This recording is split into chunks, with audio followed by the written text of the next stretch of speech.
Hello. Hello. How are you guys? Tomorrow. She said good morrow. Good save. Good save. Mm-hmm. I like it. Good effort, Kate. How are you guys? Ba-ba-da-ba-ba. Hi, Melody. Hi, Miltsu. Hi, Sketchios. Hi, Serenity. How are you guys? Happy Thursday. Yeah, happy Thursday. Hello, hello, hello. I'm freezing right now. Absolutely freezing. Sniggle! I don't trust your inferior programming, Sniggle said. Aw, Sketch your sub. Thank you. Hi, Kitsune.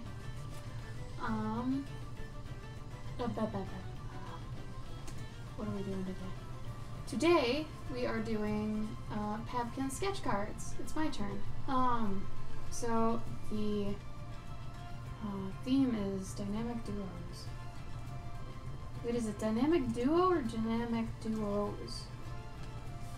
Is it dynamic duo? It's just one duo. Were we supposed to do numerous duos? No, I doubt that. Okay, because that would be a lot to fit on a sketch card size. Gabe looks like he's doing something very intently right now because for some reason he wanted to make an origami bulldog out of $1. Sometimes you gotta do it.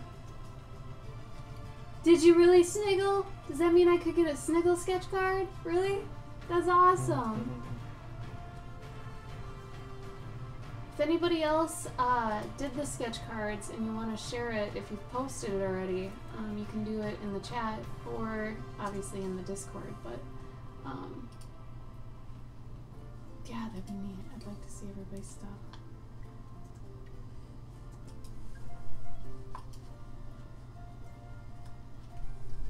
One of my coworkers make shirts and pants out of art tips to decorate sometimes. Wow, weird. Oh no, Sniggle, it's not for that reason, that's for sure. Oh, my thing just restrained. Hold on, y'all. Hold on. Let's do this. Adrian Fonseca. So the cards. Gabe, would you mind typing in Pabkins thing since you've done it so much you know by heart? So every month, one of our people that comes in here sometimes is named Pabkins. And she has her own blog that she kind of runs this monthly thing with. And what you do is you make 3 or 4 sketch card sized original art pieces. And then you mail them to her. And then she takes them from a bunch of different people and distributes them back out to everybody else. So you basically are getting, you know, originals for originals. So there's no real payment. You can give her donations if you want, which we have because she does a lot of work. Like, it's a lot of work because she can get hundreds of these. And then if you want to give her one to keep for her own sketch collection, you can give her the 4th one if you've got time to do that. But usually you just need to at least make 3. And they're really small. I mean, it's only like... Where's the thing that you gave me? Did I already give that back to you? Here's a battery. Here's a battery? That was a refrigerator. Here's a battery. So it's almost, you know, a little bigger than a battery. It's smaller than 2 batteries tall. So it's about 1 battery long. If you guys have like a Pokemon card or like a Magic the Gathering card or something lying around. Yeah, it's basically that. Yeah, just, you know, trace that. It's like a Secret Santa art trade, yeah, but it's all year round and every month has a different theme. So it ends up being really fun. Except when you're really stressed and you've got a million other things going on and you still have to fit them in because you told her you'd do this month after you've skipped a couple months. So that's where I'm at. So today we're gonna pump these out. I can only afford to do maybe an hour or 2 of streaming because I am very behind on a lot of things. I'm being straight up with you guys. That's why I had to cancel Tuesday. I am like mismanaging my time or something. Actually, no, I'm not. I just have way too much to do. Because not only do I have to do that, but I have to do the Bird Whisperer project, which I've talked to you guys about before. If you look that up on Facebook, that's a monthly thing. as well. And the girl that runs that, she's a friend of ours, and I've skipped a couple months with that too because of, you know, Christmas and everything. So I told her I'd do this month like a smart person, right? And so I've got to do that for her. And then Gabe and I are doing Drawing Dreams for C2E2, which is a charity thing where we draw, are they terminally ill? They're not all terminally, but they are, you know, they're suffering from... So it's for kids who are either terminally ill or really, really, really sick, who have really bad diseases and stuff. And so the whole thing is, it's from a company called Chicago Loot Drop, and what they do is they raise money for hospitals or kids' hospitals, because a lot of the hospitals, like in the U.S., don't have, like, they have funding for the kids to get better, but they don't have funding for, like, toys and, you know, and, like, fun things for the kids to do, because, you know, like, if you're a kid and you're dying, like, you know, there's nothing to do in a hospital, then that's even worse. So they, like, you know, they buy, like, video game systems and TVs, DVDs, movies. So they auction off stuff for this money, right? Yeah. So the things they auction to get this money to actually help the kids is the stuff we make. So Gabe and I are going to be making these superheroes that these kids made up. And then they send us a description of the superhero, and then we draw it and we give it back, and then the people running the thing auction them off, get the money, and then they take that to actually help the kids get cool stuff. Yeah, Melody, it's basically Make-A-Wish, but they... more nerdy. Yeah, it's more like, you know, let's put cool stuff in the hospital, whereas Make-A-Wish is like, I want to meet Batman. Yeah, you know, and then they're a little bit more extravagant for Make-A-Wish. Yeah. So, Miltzu, I appreciate you consoling me. However, I'm going to be pushing it. It's bad. Like, in the next 5 days, I have to get 4 commissions done, as well as the 3 things I just mentioned to you before we go to ECC, which is next week. Also doing con prep. So, one of the commissions is a 9x12. So that makes it harder. Another commission has these 3 pets, so I have to finish doing this one. And then I have to finish doing this 9x12. And we just got back from Amkey, so I just did these last night. I did both these pencils last night. So I have to finish up this dachshund here. And then that one will be good to color. And like I said, this. I know I told you guys I was going to work on this other piece today, but I'm really sorry I won't be able to. However, I'll maybe try not to work on it while I'm away so I can do it when I come back, or I'll just do something new for you when I come back. Because I think yesterday on Gabe's stream I said I was going to work on this one, which I wish I could, but I did this at my table at Amkey during the con, which you're not usually supposed to do. However, anime cons, you can kind of not look like you're paying attention at your table, but still pay attention, just because the kids don't like to confront, I guess. If you're at an anime con, a lot of them are a little bit more standoffish, so they at least like the illusion that you may not be paying attention, and they can kind of snoop around your table without being hassled. My problem is usually when I'm at my table, I look very attentive, which, you know, Comic-Cons, it's fine, but anime cons, they don't like that, so I have to kind of look like I'm busy. And then I have to finish doing this one, which you guys saw me color in the stream last week before last? Was it last Sunday? Mm-hmm. Sounds about right. I don't even know anymore. So there's that. Things will slow down though after we get back from Emerald City. So March 5th through probably March 23rd, we're gonna have this giant block of time. So I'm gonna try to finish up my 1, 2, 3, 4, 5, 6, 7, 8, 9, 10, 11, 12, 13, 14, 15, 16, 17, 18, 19, 20, 21, 22, 23, 24, 25, 26, 27, 28, 29, 30, 31.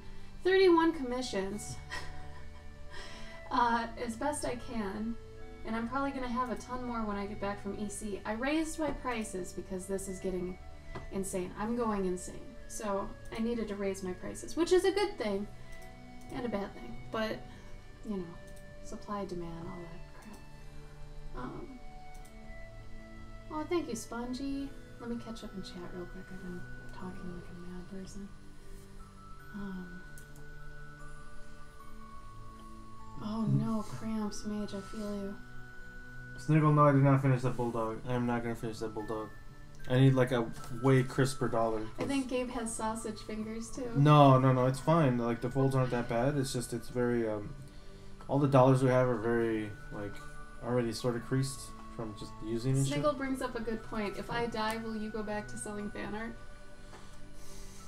No. No. I'll probably do a lot more commissions for people. Oh, thanks, guys. You're really sweet. Thank you for trying to make me feel better. Hello, Peach. How are ya? Cloverkin. Okay. So I did tell you guys on Monday on your stream that I was going to tell you a story, and then I canceled Tuesday's stream because I needed to order all of my prints to have for Tuesday. So I had to do a rush thing where I was working 4 hours to put all of the prints into cat print and make them look good and whatever, to be able to get them by Tuesday. Also, I should be getting my new Gregor books today, so hopefully we'll see those when they get here, if they get here. UPS has been so bad. But the story. So, among many stories I have from AMKey, Anime Milwaukee, which, Gabe, weren't there a few? So many. There were a lot. And it's still going. And it's still going. There's one person that keeps talking to me a lot, and there's another person I already ruined a friendship, apparently. I guess that happens when you have really strict morals on some things. Anyway, this story, though, is pretty cool. I guess it's sad cool, but I don't know. I think it's more cool. So I think it was Saturday? End of the day Saturday. I'm pretty sure. A woman came by, and at first she was like maybe 15 feet away. Like, I saw her out of the corner of my eye, and she kind of freaked out, like stopped. And I don't want to seem like I'm full of myself or anything, but usually I get people that kind of like, whoa, at my booth, because I'm like this giant brown thing in a sea of like CMYK and high saturated colors and stuff. So some people that really like sepia junk will stop short and be like, whoa, right? But this lady was different. She was that far away, and she just like had a moment, right? And she was with her boyfriend or whatever, and I saw him, he's like, what is it? You know, and she was like, oh my god. And she just beelined it over to me. She's like, your booth is like shining in my eyes right now. I was like, you know, I'm used to saying thank you for stuff, and I was like, oh, you're so sweet, thank you so much. She's like, no, you don't understand. I'm colorblind, and all I can see is sepias. And so everything else in this, you know, convention, because it's so saturated colors and everything, she said everything's so desaturated and like just kind of dead, I guess. And she saw my booth, and since my stuff is sepia, she sees that way more. So literally, it was shining to her. It was like glowing because my entire booth is like that. And I had a moment where I was like, whoa, that's gotta be so cool, you know, but at the same time, it's, yeah, it sucks. But she was like totally cool with it. She was the nicest lady. You know, she bought a few things for me. She's like, I wish I could buy all your stuff because in my house, I can see it, you know, and I was telling her, I'm like, so you can see every color I've got going on here for what it is and everything, but all the other colors in the place, you can't see them right. She's like, no, I see like yellows as like greens and all this weird stuff, and they're all desaturated. I'm like, that is so crazy. Like, I've never heard of that. I didn't know you could be sepia colorblind or you know. Did you know this? I didn't know this. So anyway, yeah, she said I was basically a beacon. Like, I had this giant thing on my table. It's like, come see me. I'm for you, you know. And I had never even heard of that, so I learned something, that you can be colorblind and just see sepias, so that was cool. Or sepias, I keep forgetting which it is. I guess I'm a jerk like that, I don't know. Let's see. Oh, Melody, if you're not used to commissions, though, that can be scary, so, you know, each level is going to take things differently. So don't worry about that. You'll finish it. Yeah, Lon, we've got some dollars here from the con, but I don't think Gabe was too into making the origami dog. No, it's just they're literally all there's so many folds, and like I have to unfold things. So it doesn't matter how crisp it is? No, it has to be crisp. Oh, because all the ones that we have are just like, and they're dirty. They probably smell bad. No, it just has a lot of like it's way too, like, it's been folded in places already, so because there's a lot of folding and then unfolding and then refolding in places. And aw, Peach, what part did you start crying at? I'm so curious. There's enough humans in the world to burn a few bridges. It's true, Mage. I just felt bad because, you know, over the course of a weekend, you'll talk to someone a lot. You won't be able to get too deep on something, so you'll meet someone, you'll kind of strike up a friendship over the weekend, and then, like, after the con, we started talking more, and I totally lit it on fire. Like, a fire. I burned that shit down, and I guess it had to happen. Gabe backed me up. I don't know. So anyway, you lose friends sometimes as soon as you make them. Fire. So that story was one of the ones that made my weekend. I saw a lot of people, again, who...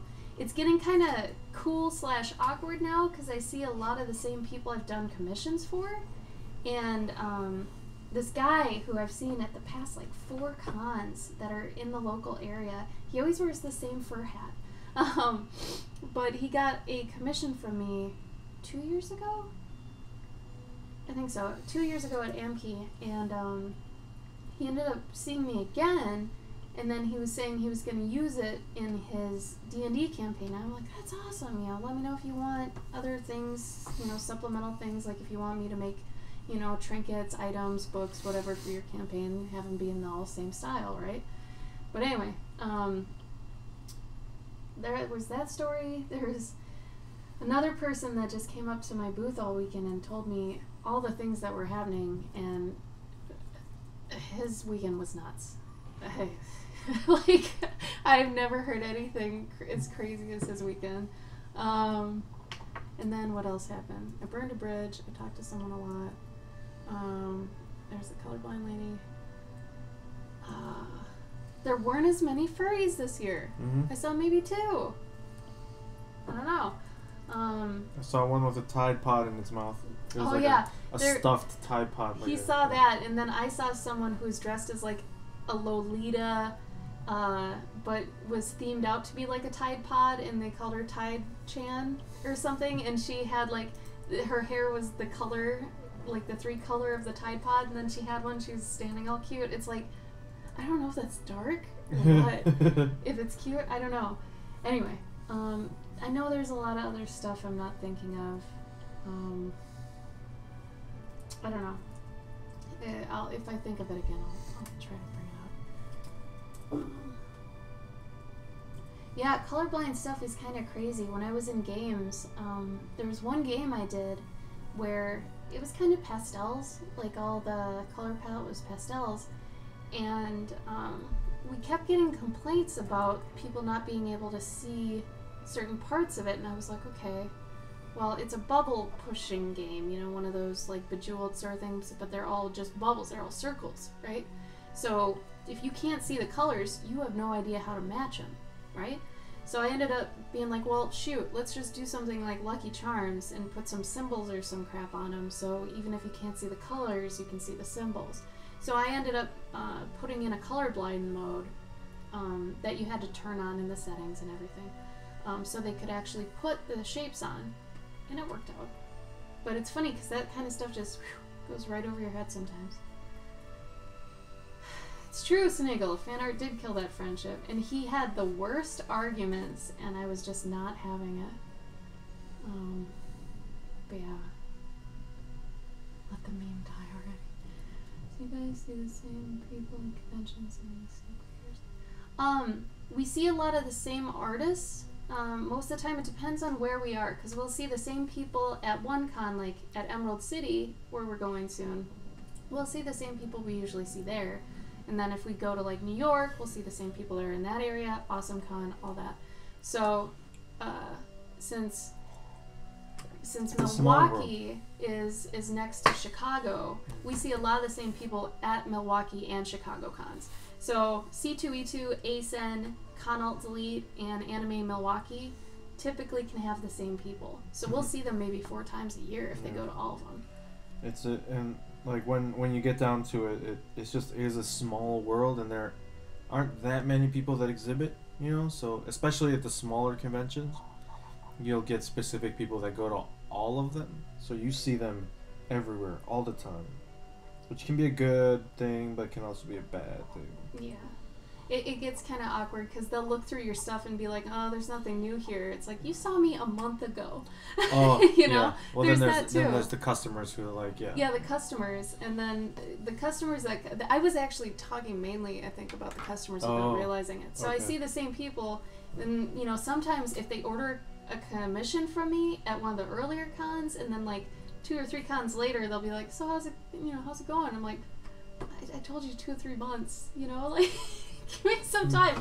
I've been doing conventions, which luckily, after EC, we'll have that giant chunk, and then we'll have AwesomeCon and C2E2 in the same 2 weeks, and then we have a giant chunk again. So it'll be crazy, crazy, crazy, not so crazy, crazy, crazy, crazy, not so crazy. So, I don't know. Oh, Peach, you turned up with the moss part? Yeah, isn't that sad? I didn't want to go too dark with that part, but I wanted to show that he did have a weakness, and he was lonely. Because if I didn't show that he had any weaknesses, there wouldn't be any character arc to him, right? So I needed to show his weakness, and then eventually I needed to, confront it and then solve it. So I did that at the end. I'm really glad you kind of get the moral of it, the higher self thing, and the good of everybody else. Colorblind, Gunna. Oh no! Used to do Gunna models. Oh no. That had to be tough. Yeah, Sniggle, it gets kind of funny. It's more weird too when you have to get used to seeing someone, and then throughout the whole con, if they pass your table again, you have to be like, what's up? Hi! And they can just, otherwise sometimes they get really awkward about it and they won't make eye contact with you on purpose, and it kind of makes you laugh. Because it's like, they said they'd come back over the weekend, and you don't want to make eye contact to give them that sort of pressure to come back, because, then they feel weird. So there's all this sort of people reading that you have to do with conventions. It's a game. It's straight up a game, so you have to be, in it when you start conventions. It's I don't know, it's crazy, isn't it? I think it's weirder when you have people that they keep coming back to your table, and they keep having conversations with you, and it's like, okay. Oh yeah. But then they never actually buy anything, and you're like, all right, well, thank you for. Yeah, I'll kind of get that sometimes too. Because that is sort of a waste of time. I mean, sure, you're building a relationship with a customer, but if you know that they're just not going to buy anything, then you sort of feel like... Do you know what kind of lead's in here? What? Do you know what kind of lead's in here? Right now, no. It's way too hard. Yeah. I'd want something twice as soft as that. Usually it says it on the thing. This is smooth. Oh. It says that on the lead? That's awesome. Yeah, I can feel that I can see that it's really hard to... It's really hard lead? Yeah, you can sort of tell with... Well, you need hard lead, right? I am trying... I don't like it as much because it is scratchy. It's scratchy and it's not as dark. Yeah. I like really soft, dark lead. I feel like I can manage that better. It's a good day, Snaggle. Get that lead on. Let me see. See if you like this one. Let me know if you like that one. Cool. How about you guys? Do you have any news? Anything cool happen to you? Anything weird? If you need to vent about something, go for it. I'm gonna try to... Is that better? A little bit. I have a 4B also. What's the one I've got? I don't know what that one was, actually. Okay, try this one. This is 4B. Is that the softest? Yeah. That might be too soft though.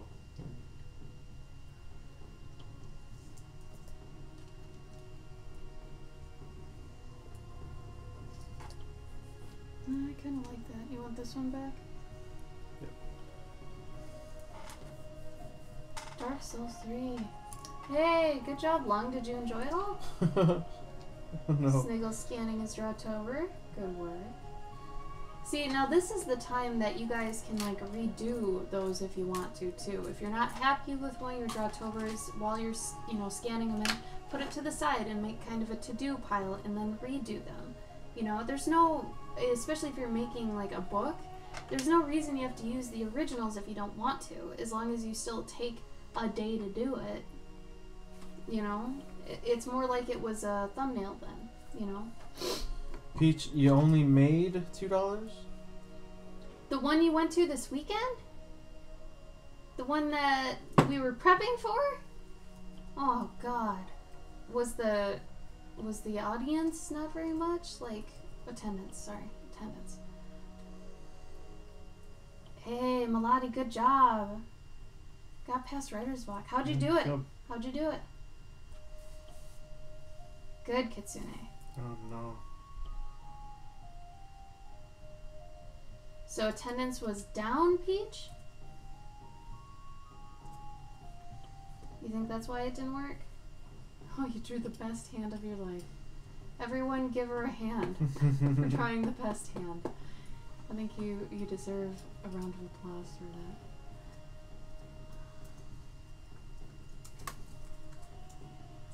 And I personally feel like I'm getting back to being me with my art, which feels really good. You know, you guys see the rabbit goat I posted? I'll put it in the chat if not. That feels like my return to being more myself, and it feels so stupid good. Because I feel like lately, in the past 2 years, I've still been trying to figure things out.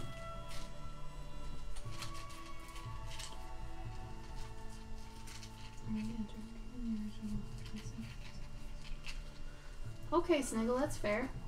That's a good idea too. Depends on what you want that book to stand for you. Good job, Mage. Good job. That's important too.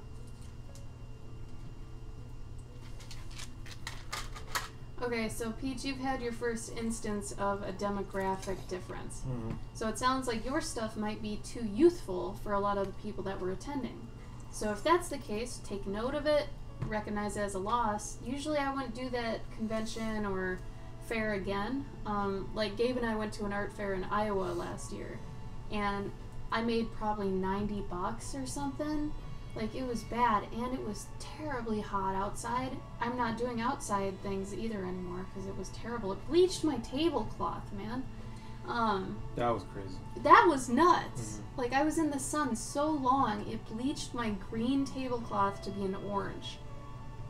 Like, what's up with that? Anyway, so Peach, you might want to take note of that, and then, you know, you have an inkling that you should try, you know, like, festivals or, like, you know, more hippie type crowds and stuff, or new agers. Go for that next. You know, see where they go. You know, maybe I could even see your stuff being good at like a tattoo convention or something. Mm-hmm. You know. Yeah, it bleached it. It was nuts. Oh, that's good, Milani. See, that's what you want. Feedback can help sometimes and give you a lot of like insight that you didn't know you even had in your own stuff. So what's good is once you get super critical of your stuff and super honest, you can almost become that other person to weigh your stuff against them. Still, that's no, you know, substitute for actually having someone else read it, because they're a different person, they've had different experiences, they have a different perspective, all that stuff. But if you can go so far as to be, you know, that sort of devil's advocate, that can really help your work. So that's great. Yeah, the virus is a little bad. Yeah. I think humans have one that's similar to that one. You guys have probably seen the tree people. If you've ever seen it, usually it's in like a third world country or something where they look like they're growing bark out of their body. You could probably even Google tree people disease. That one's gonna mess you up a bit though. Caution when doing that. But it is really cool looking, but the only problem is it does look super painful. Like, I can't even imagine that. I'm stuck on art supplies. I'm gonna replace refiners with fountain pens so I make the pens I should. I need to buy the ink at the same time, but I have a lot of old ink left. I don't know if I should order it. Meltzer, you could use your old ink as like ink wash. That might get rid of it quick. What would you say to Meltzer to get rid of old ink? Use dip pens with it. I mean, why are you getting rid of the old ink? What do you need new ink for if you've already got ink? I mean, it might not be the right ink for the fountain pens, because she wants fountain pens. Oh, I guess what kind of ink is it, Milton? What brand is it? 8 sales in 4 hours? That's decent. Peach, I would almost try, like, an anime con. Your stuff is very vibrant, too. I'd be curious to see how you do at one of those. I know it's not exactly anime, but neither is mine, and I made a good chunk this weekend, so maybe give it a shot. I mean, in the beginning, the tough part about cons is taking all the losses to figure out where you're supposed to go. That's why usually when you're transitioning to doing conventions, full-time if you want, but just transitioning it all to doing them, it's good to have a secondary form of income somehow, because then you can pay for those things as you go instead of Gabe and I putting down all the money up front and then eventually having to pay that back. But yeah, you're going to have to do a lot of trial and error.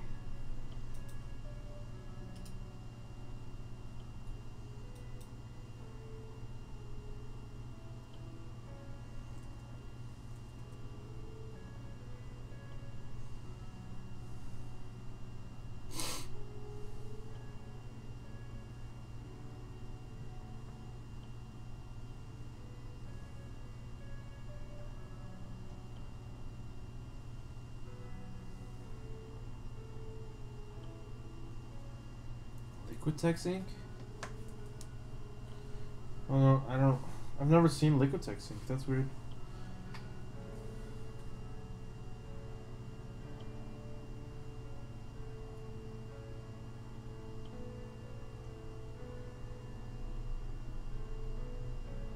I don't know, Miltzu, how much did you pay for it? Because you might just want to throw it out. Or do a giveaway on your Instagram or something. Someone else might be able to practice or use it.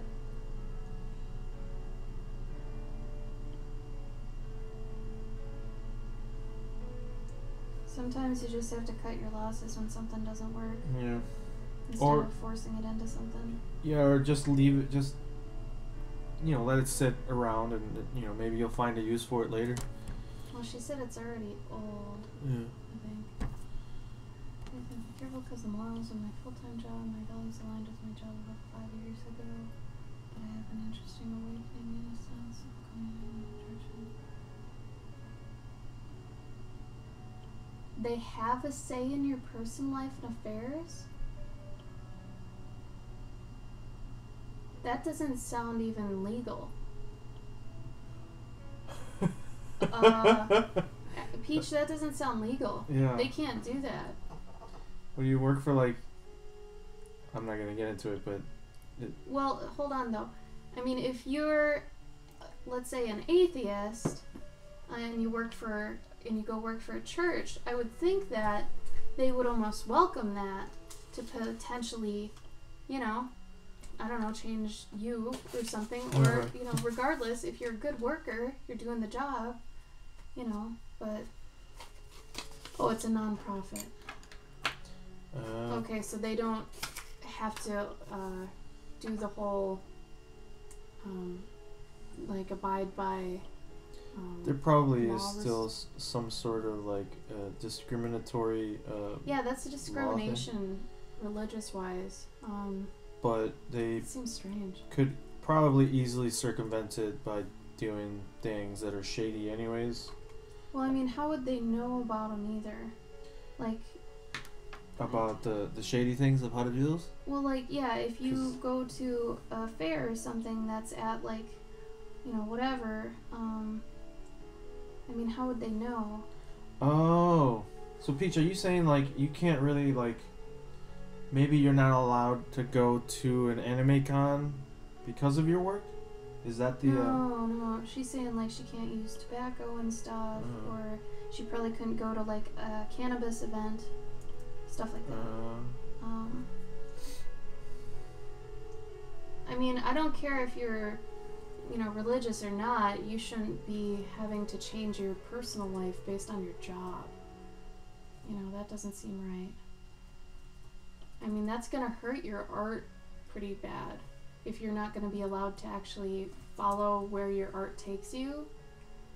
You're going to have to probably confront that at some point and say, you know, which is more important. Because if you don't align with what your job is doing anymore, go find another job. You know, I mean, it's not the end of the world, you know. And especially if you want to see where your art takes you, you have to follow it down the rabbit hole. Or else it's not going to work, you know. Oh, my brain is not in this right now. You can tell when I'm stressed. Because my art just suffers. It just suffers. Hold on, I'm starting over.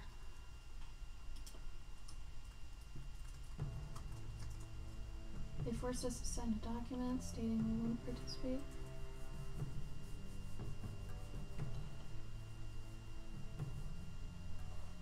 Wow, Peach, that's messed up. Well, I wouldn't work there. I would have said keep your contract. That's really... But well, so is it just for smoking, or is it like...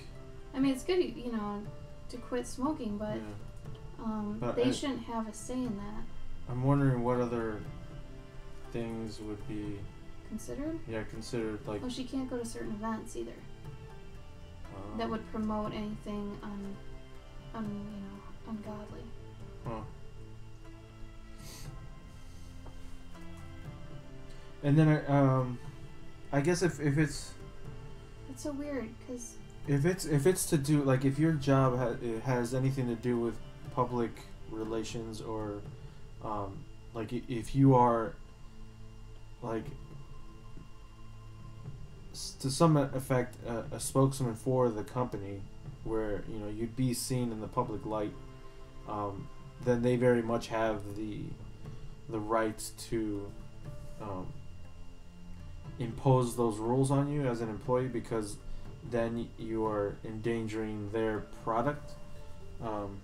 In the same sense that if you go work at Target, you can't have, you know, bright, you know, like neon green hair, because it's damaging the brand. So you know, then I guess I don't know if that actually is a good example.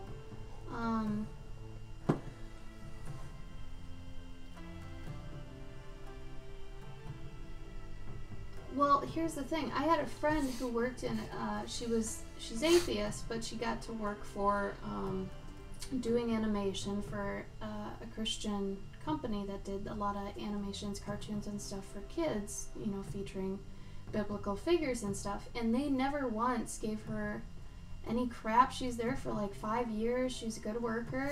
That, you know, she did that sort of thing for them, and that was it. Like, she was able to maintain how she thought of things, and they did their thing, and it was just total respect all around, which it should be, you know? I feel like that's a good Christian company. That's a good Christian company, yeah. But the ones that are trying to impose their stuff onto you, that's not the way to convert someone. That's what parents do. Mm-hmm. You know, they're forcing you into it. That's kind of messed up. Yeah, Peach, I think you're gonna have to leave. If you are committed to your art like you say you are, you know? I mean, you can find good pay in a lot of places, though. You just have to work for it. I don't know, that would drive me crazy because eventually it's you might snap. You know, you don't want to get to the point where you snap.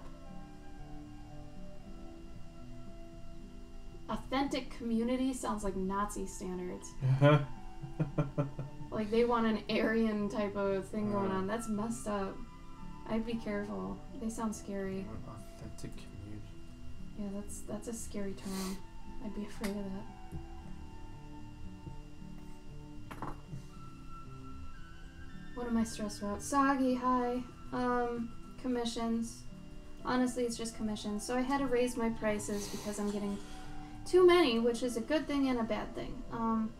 Because I never want to turn someone down or close them. I know a lot of artists close their commissions, but I don't want to do that because, I mean, if someone needs them for like a birthday or something, I don't want to deny anybody that. So I mean, I keep them open, but man, I make a little bit of a dent, and then I go to a convention and I get full up again, and so I've still got 30, and I've had 30 probably since before Christmas. And it's kind of wearing on me. I don't know. And then, you know, just managing all these other things I'm doing at the same time with all these monthly challenges that I promised these people I would do this month. Next month will be a lot more lax, but this month has just been brutal. I'll just say brutal. But yeah. Still settling in for moving. Yeah, there's moving, and I hate making excuses. So like, if somebody is asking me, "Hey, where's my commission?" Blah blah blah. I hate being like, "Well, I moved, and then I was sick, and then I went to a convention." I hate listing things that are why I couldn't do it. So I don't want to be that guy. So what I've been doing instead is being like, a lot of things came up. I'd like to compensate you for your time. You know, I've been offering them free prints and stuff to, you know, try to make it better, because I tell people 2 to 3 months, and honestly I'm going over that at this point, and I feel horrible. So I'm trying really hard.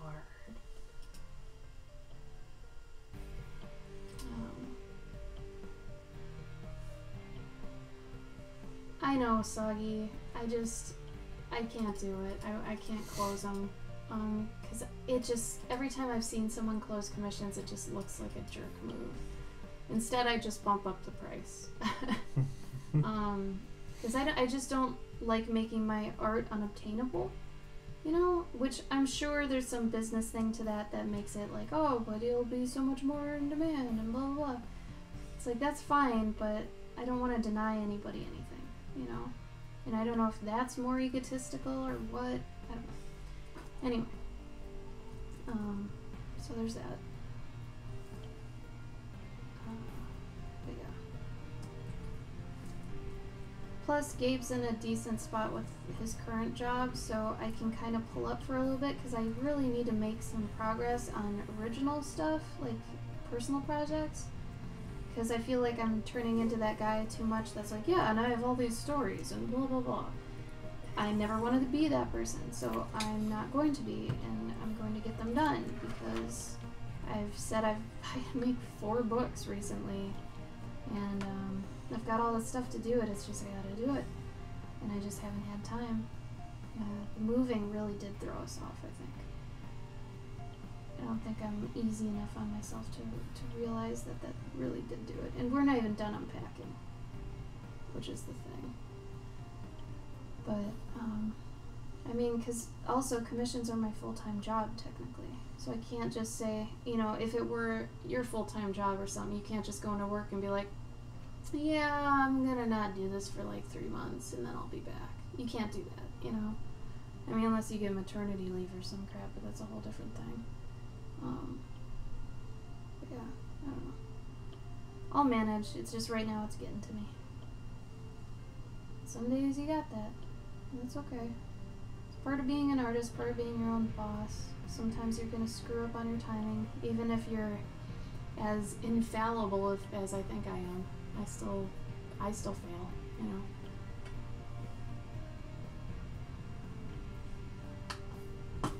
Oh, my lashes though. I'll give you some insight into the lashes today. So I don't like to waste makeup, and especially when I know I'm not going to be on a stream for too long, I don't want to waste it. So I invested in magnetic lashes. So these are fake as hell, okay? And I'm sure up close you can probably see how fake they are, which is why I'm not trying to bend down too much. But yeah, they're hella fake. And they're magnetic, so I don't even have to waste mascara. The problem is they kind of suck to put on. They are difficult because they've got little tiny magnets across the whole thing. It's tough. Peach, I work from home now. Help me move from the dull life. Oh, good, Peach. Okay. Yeah, I mean, obviously they're fake. But it's weird because I'm not going to wear these in public just because I just don't like the fake lash thing. But remember what I told you guys with I have to wear 3 pounds of makeup more on Twitch because the lights blow out my face and my features? It's like that. So in public, I'm not going to wear these because, God, no, I don't want to look like a hooker, right? But on the screen, they're not too bad. You can see I have lashes, which is the point. Nordic things don't really work out for me. You know what, though? Like, what? I don't think hookers even use those. It's like... Well, a Vegas hooker would. Oh, yeah. Yeah, but I mean, like... I'm talking top-notch hookers. Like, I've seen girls go to the gym with eyelashes, you know? Oh, you mean the other way? Yeah. Like, they'll wear them even if they're just like, basic? if you're a Target, I see girls wearing as much makeup as you do. Hey, and that's their normal everyday makeup. It's like... Could you go grab them for me? I'll show them to everybody. They're in their own little case in the bathroom. I think they're on the table. Top-notch hookers. Black case? Yeah. Peach. Or strippers, whatever. Peach, I got like an awesome idea for you. You know who Deadmau5 is? Or Daft Punk? You know who Daft Punk is? She's not going to wear a helmet. What if you wore some sort of disguise? No, because she's talking about, like, if she has to promote her art, she has to promote where she's going. Yeah, then nobody would know that it's her. Well, if it's for her Facebook page, Gabe. No, but if she created a character, then no one would know that it's Peach. No, they would, because if her work people follow her art page already, they would know. Well, she does have to rebrand. Gabe has dumb ideas. Anyway. She does have to rebrand now because of the whole... Okay, so here's the thing that I got. It came with this, and it came with a little applicator tool that I didn't end up using because I poked myself in the eye with it. Anyway, so they come in here, right? And they're just, I mean, these are like plastic fake. I maybe spent $15 on these, but you can see they kind of click in, right? So this is one thing here. Let me see if I can get it actually focused on it. Oh, it's not focusing on it. Okay, kind of. So this is one side, right? And obviously this is the inner eye, that's the outer eye. And you pull them apart by just kind of sliding them. Right? You slide them with your fingers, and then they come apart, and then you pull them, and then right before you put them on, you kind of gotta bend them a little bit, so they, will contour to your eye. But when you put them on, you kind of set the top one on top of your lashes, and then take the bottom one, and then just do this, basically. And they have little magnets in the middle too, but... The hard thing is you kind of got to swish them around while they're on your eye, and then they clamp onto your regular eyelashes. It sounds crazy. I know. And it does, you would hate it, because I touched my eyeball so many times. But I'm used to contacts. So actually, if you put in contacts before doing these, the contacts actually act like a shield. So if you're used to that crap, it's like a nightmare for Gabe. But it works really well. I have eyelashes again on here, which is good. But yeah. So thick it makes your eyes look closed when you look at Gabe. I know, they are super thick. Like, if I'm surprised, I have to try really hard. Which I do anyway, but, I mean, if I didn't wear makeup on the stream, you guys wouldn't even see my features. So I have to do something. I usually don't wear makeup. Do I wear makeup, Gabe? No. I only do it at conventions because it's like going to work. You want to make a good impression, and on the stream because then you guys can see my features. Dark Plum, my alter ego. Cute. If she was doing the Daft Punk thing. Yeah, that's cute. I like that. I love plums. That would work so well. Yeah, that's like pretty good. If you just started dressing like sort of like goth raver, Yeah. and you're like, this is my art. This is the only bright thing about me. So, love me or hate me. True, Melody. I can't tell you how much better my skin got after I quit my full-time job because I wasn't putting makeup on it every day, wasn't tearing it off every day, and like within maybe 2 to 3 months, my skin was just gorgeous, I guess. It was so much better than it ever had been. And I do use still good products for sensitive skin. I use Bare Essentials, which are awesome. They don't make me break out like all the cheap brands at Target and stuff. But yeah, they're worth it. Russian model. Oh, thanks, Sketchios. I don't even own makeup. Good for you, Serenity.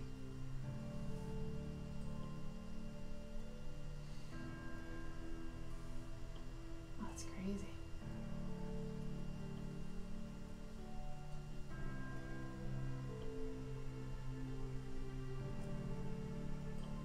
But yeah, the magnetic lashes have been funny. Like I said, I'm not gonna wear them in public because they do look a little ridiculous in person, and at least I feel good about realizing that. Because I don't usually wear enough eyeshadow or anything to justify wearing these. I think if you actually wear these a lot, you have to have like smoky eye and a lot of dark colors and things. I can't pull those off. So really it's just so you can kind of see my eyes, I guess. I don't know. Because my eyeliner plus mascara weren't doing it on the stream for a while. But it also means, since I'm trying these out for the first time, they might just fall off my face while I'm talking to you. Which, if it happens, I'm going to laugh and be like, excuse me for a moment. And we'll have a Gabo time. Oh, required for choir. Wow. I remember those days, yeah. Dude, oh god, I'm so lazy in terms of makeup. Like, I get the girls that want to put on makeup. I get it. However, I don't get the ones that do it for fun. And like, let's say you do it, you put it on, right? And it takes maybe a half an hour, whatever. And it's on, and then you take a couple pictures, whatever. I think that's what they do. And then, do you go out? Do you just sit in the house with makeup on?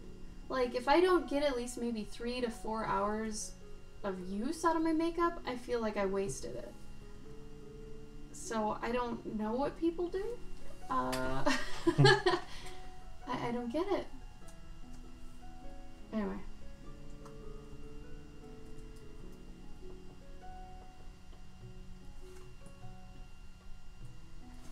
Anyways, gents, you know when you have to use a bar of soap? Sometimes. Gee, what?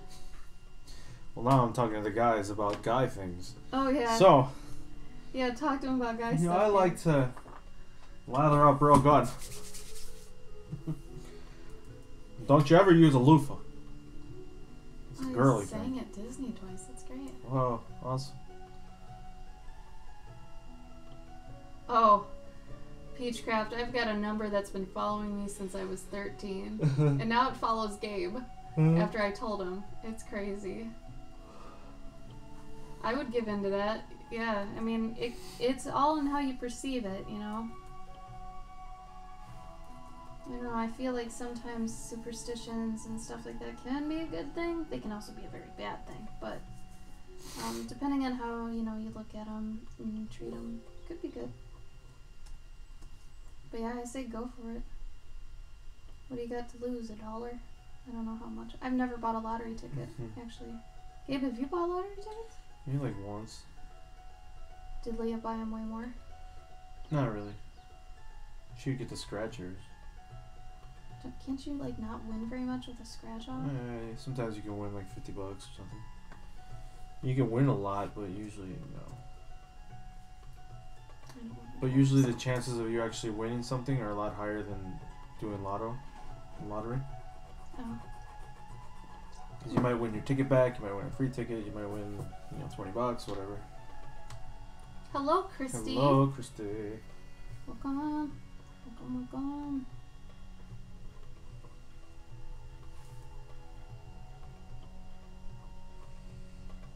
Okay, so just so everybody remembers too, next week, Wednesday on, I think last week it was Thursday on, but Wednesday on next week, so Wednesday through Sunday, maybe even Monday. We aren't sure yet if we'll be back in time.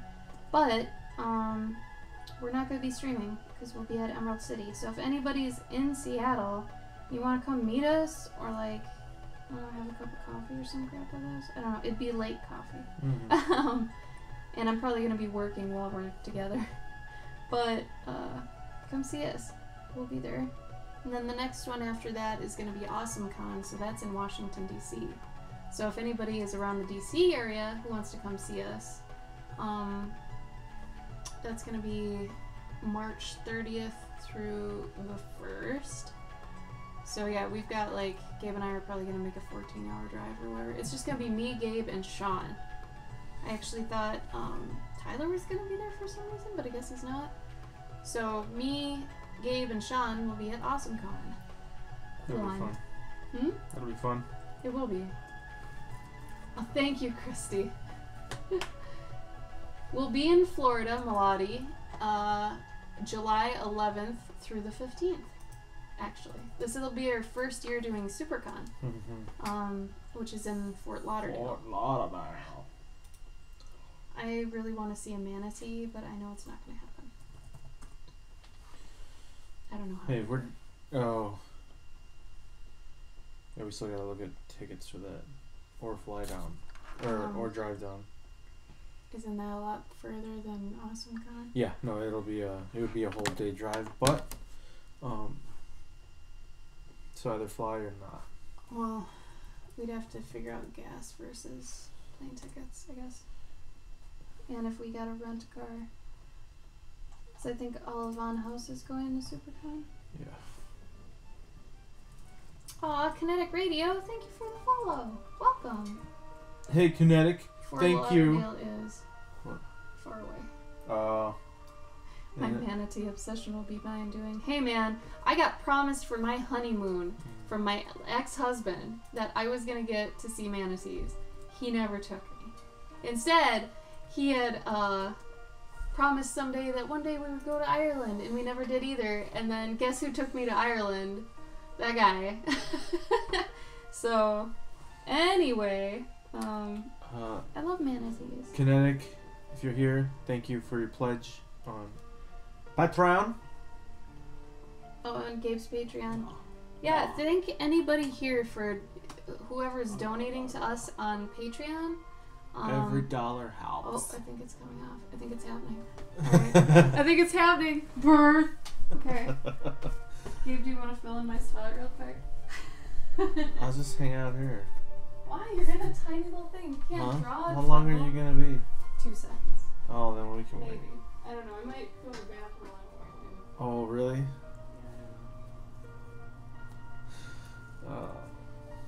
So, conclusion. Magnetic eyelashes, not so great. Especially if you like blinking. I think I just touched them. I didn't realize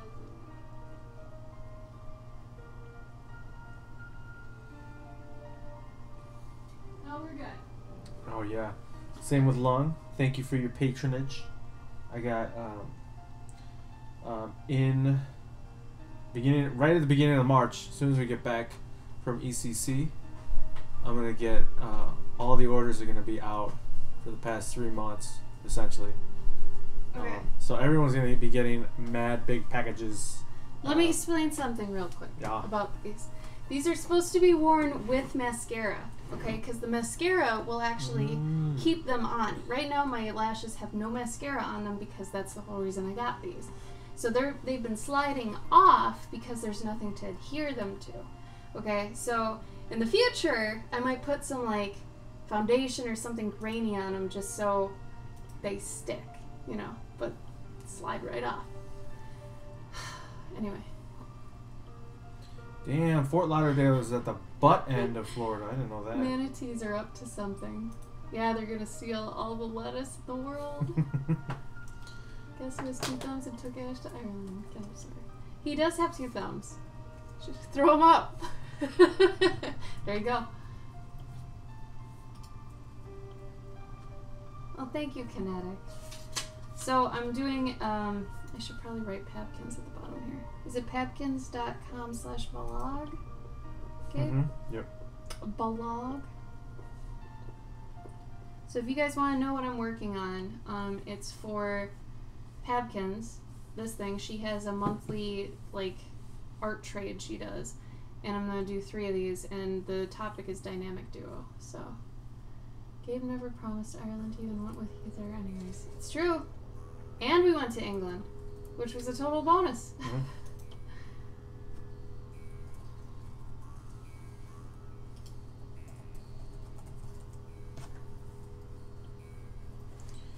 Yeah, Fort Lauderdale. I'm not looking forward to that because I don't like humidity or heat.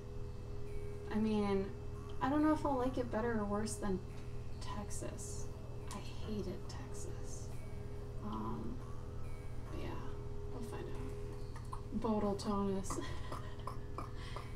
Jacksonville and Orlando. I don't know. Find us a con.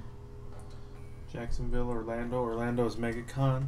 Yeah, Peach, we went to Ireland in... Ireland in October? It was October, right? Yes. We went to Ireland? Yeah, we went to Ireland in October, and then right after that, the next week, we went to England. It's pretty great. If you want to go there for, like, moss and stone and old shit, because that's what I like, and mystical things, it totally delivers. Gabe, that sounds like UPS. No. It does. It's not. It does, UPS though. Isn't that loud. Is it snowing? No. Oh. No one knows. Damn it! Where are my books? Actually, Peachcraft, going to Ireland is actually pretty It's cheap. Yeah, if you do it the right way and you don't fly right into Ireland. No. If you fly into Ireland. Oh, yeah. Sorry, I meant England. Don't ever fly straight into England either. England's the one that's expensive if you fly right into it. Do you want to explain how you figured out what you figured out? So if you go into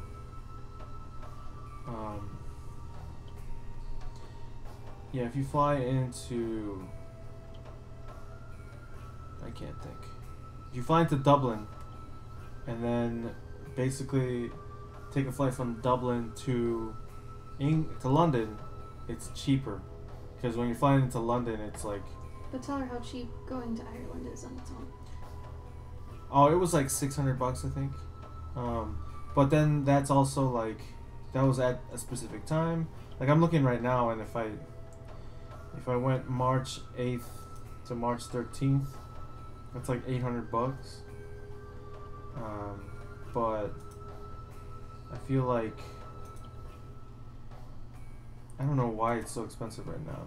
It's probably because it's like so... It's St. Patrick's Day? No, because it's so... that could be one of them, but also because it's so soon.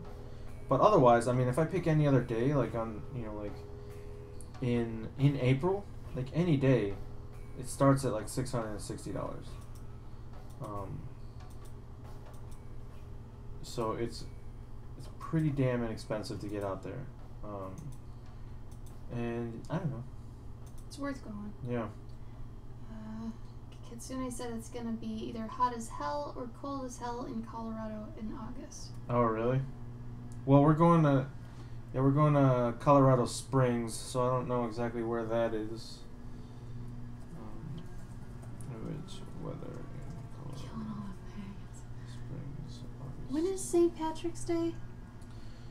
Is it the 11th? Can you read that? Of what, March? Yeah. It's not even on the board. What? What's the 11th? It's, I don't know, daylight savings. What? Yeah. When the hell is St. Patrick's Day? March 17th. Alright. Well, I think we're planning on a St. Patrick's Day stream, though. Another one of those cheap commission blah blah blahs. It's a Saturday. So that'd be fun, I guess. Oh, that's on your stream, then. You're a chump. Actually, no. We were gonna change it, weren't we? Yeah. Yeah, because it's my day. Clover's. He can't have that. Okay, thank you, Long. God, 82 in Central Florida. Oh, that's cool. Thank you, Long. Oh, nice 82. So it's not a humid 82? Well, he can't have it. It's on Clover Day. I am kind of getting giddy, though, looking at all the Clover stuff that's for sale. I can basically load up on my brand for cheap. It's pretty cool.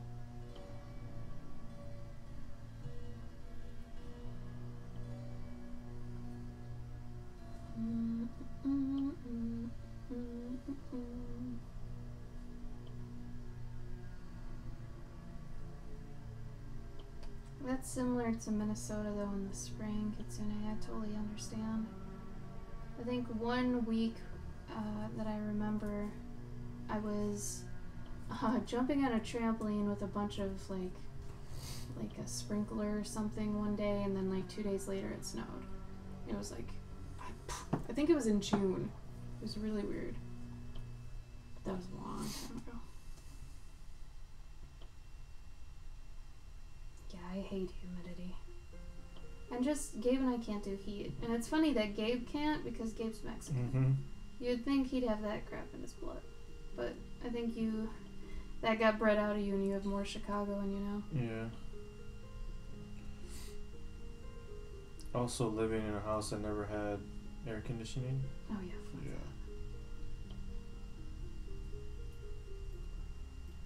It's funny because I always thought that there would be like extreme weather changes if I went state to state. Mm-hmm. Really, it's all the same. Yeah.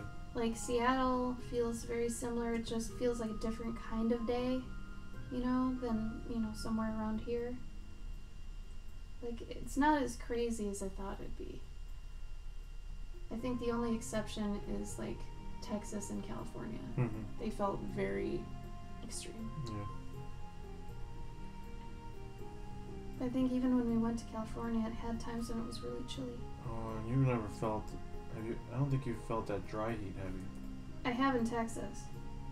Like actual dry heat? Yeah. I mean, it's Texas. Yeah. But I know Texas also has I don't mind the dry heat as much. It's the humid heat. Yeah. There's parts of Texas that have mega wet heat. Was it? Humidity. Humidity, yeah. Wet heat? Wet heat. Well, I guess if we say dry heat, why can't we say Yeah. wet heat? It's true.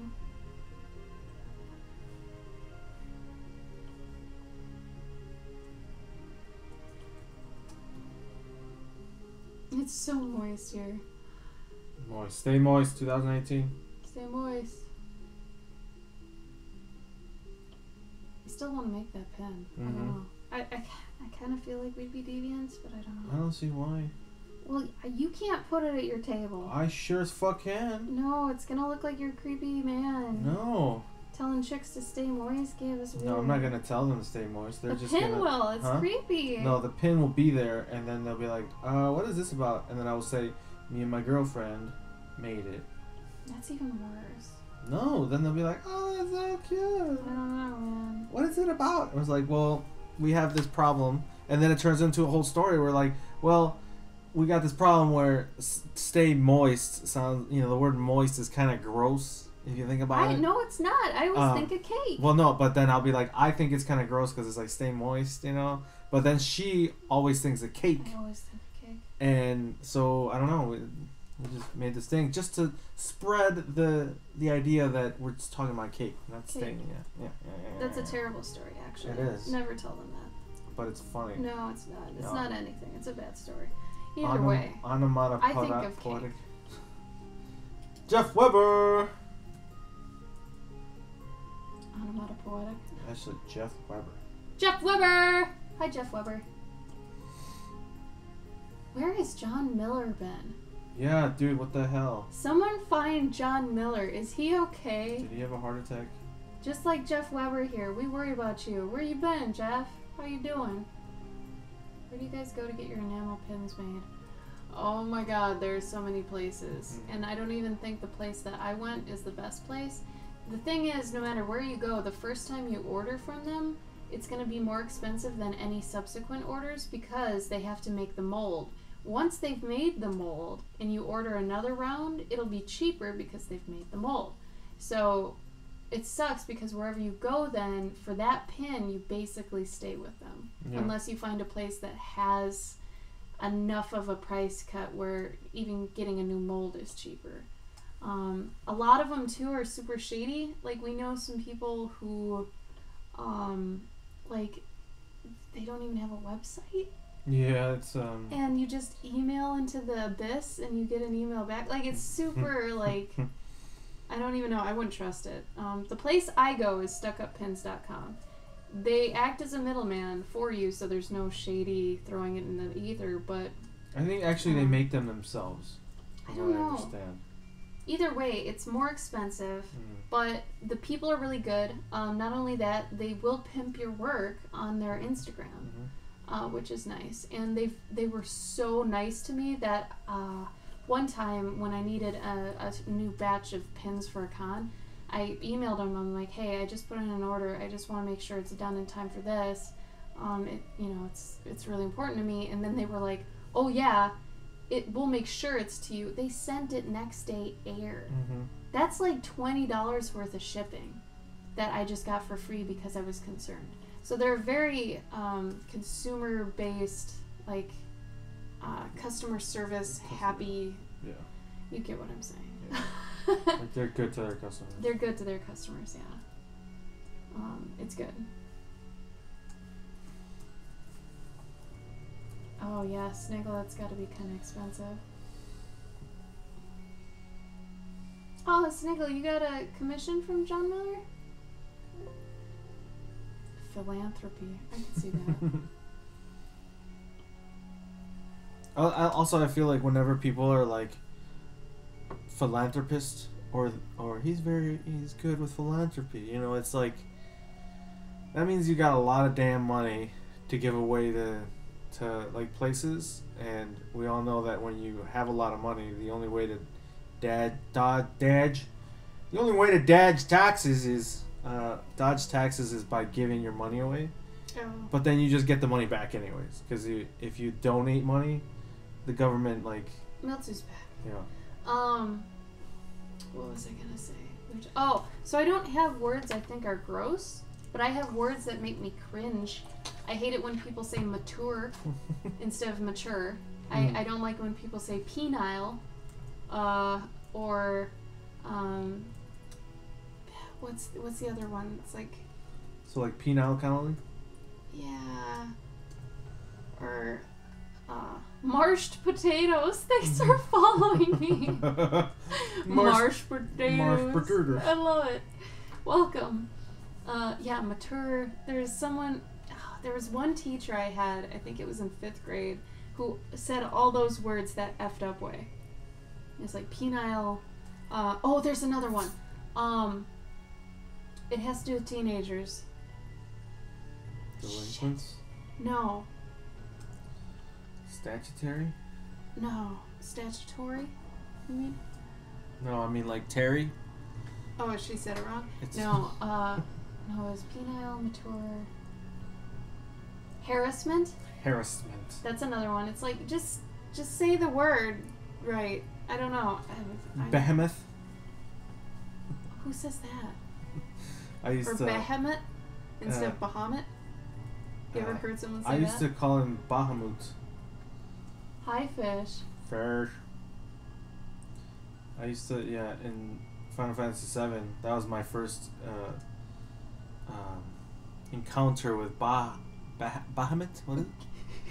How do you say it? Bahamut. Bahamut. So, we called them Bahamut. Oh, Bahamut. And Chocobo.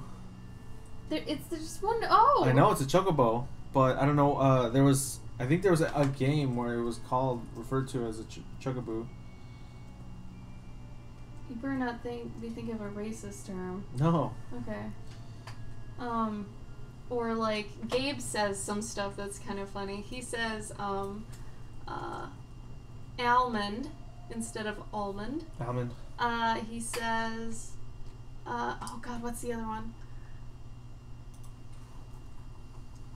What's the other word you say after? You know what I'm talking about. I know you do. Shoot, I was telling Ren this the other day and I had the same problem. Cabinet. He goes, well, you say it nice though. Mm-hmm. He goes cabinet instead of cabinet. I mean, it's spelled cabinet, but, God, there was another one though. Gabe, what is it? Focus. Stop watching the video. I need your help. Was it another food? Almond. Tekken. Tekken. He says Tekken. Tekken. I was playing Tekken 3. It's Tekken Tekken. 3. I was playing Tekken 3. How do you say it? Tekken? Tekken. Like it's like T-E-K-I-N, Tekken, but it's T-E-K-K-E-N. Tekken. Cabinet. Oh, Sniggle, you do it too. Pecan versus pecan. Pecan? Who says pecan? Pecan? That's what I call Sean. When I'm like being funny with Sean, I'm like, Chuan. Pecan versus pecan. Pecan. Oh, pecan or pecan? Who says pecan? It's true, fish. I could up my lash game a bit. Hanger. But it depends, Peach. Are you talking about where plain sleep? Or are you talking about when you get hanger, like when you're angry and angry and hungry, you get hanger. That makes sense. But if you say plain sleep and a hanger, then that's a little messed. Oh yeah, pecan. Ish. That's like a convention for the wrong kind of pornography. Oh, pecan. Welcome to pecan. Have you gotten your vest? Your complimentary plastic vest? No. Here's your poncho. Your poncho? You're gross. You're gross. I'm gonna give this guy a little puffy shirt because he's medieval as fuck. I wanted to start a convention. This is probably a lie, just to let everybody know. I want to start a convention, and it would have all the greatest, greatest like evil minds of the world, and we would get together and figure out how to like, what's it called? How to mess with people the entire time, you know. Just figure out like plots on how to, deceive people, and it would be called Decepticon. And you get sued. That's an awful idea. I think it's the best idea.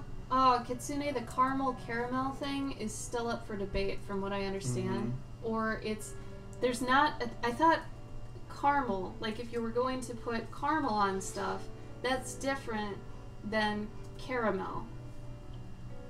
Because I think, like, I used to think that one was like, I'm going to eat a caramel.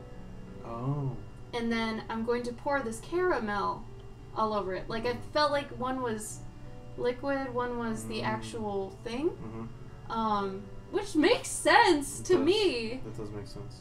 But apparently, one's wrong. I looked this up at some point. I can't remember. We wouldn't know, Mage. We don't watch those movies. Because they're bad. We don't like the Despicable Me's or the Minions or anything like that. So we wouldn't know. Sorry. Cannot confirm nor deny. Oh, God damn it. What? Well, on Google, somebody asked, is it caramel or caramel? Like they just spelled it the same, and it's like, come on, guys. Well, at least. But then most somebody people know what they mean. Yeah, somebody did. Is it pronounced caramel or caramel? I don't know. I like how you struggled through that. That made me happy. Do you guys think you're gonna be able to join us at any cons? Come see us. Let us know. I'm curious. I'm curious how many of you we'll actually run into. Sniggle, you're exempt from this. Because I know the answers. I know all the answers. Oh, here's one. That sounds like UPS. A route or a route? Oh, it's supposed to be route, but people say route. I say route. I don't say route. Okay, that was the What? hatch. That was that was Fast and Furious. There's fucking Vin Diesel out there. We have a neighbor who souped up his car, and he always sounds like a truck, even though he has a little racing car. So I always think he's UPS.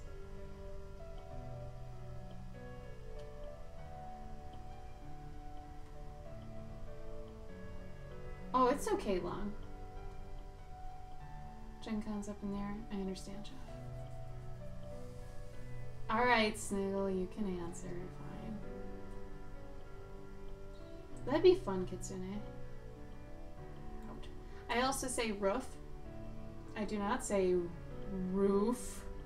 It's too hard for me. Like, I can feel it in the back of my jaw if I have to say roof. It's so difficult. Can you say it? What is it? Roof. Gabe's not paying attention. Roof? Do you feel it back here? No. It's in the front roof. Like, I have to try really hard. Get out off of the roof. Like, I have to say roof. Get off the roof. I think that's my Midwest. Get off the roof. This is ridiculous. Puff? They don't even tell me which one's right. I know. It's the internet. Nothing's right. Well, it said that the article from Oxford Dictionary says 9 pronunciation arguments you can stop having, but then they don't tell me which one's right. I bet they do. You just can't. Well, no. It says that the root or route, that owness was like it disappeared in British English like in the 19th century. So it is root? So it's root. I'm assuming that's what they're saying. It's root. Tomato, everyone says tomato. And only idiots say tomato. Room? What? Room. I don't say rum. Oh. I say room. That's weird. Because wouldn't I say rum? Who says aunt? I say aunt. Do you? I do. Aunt? Yeah, I don't say aunt.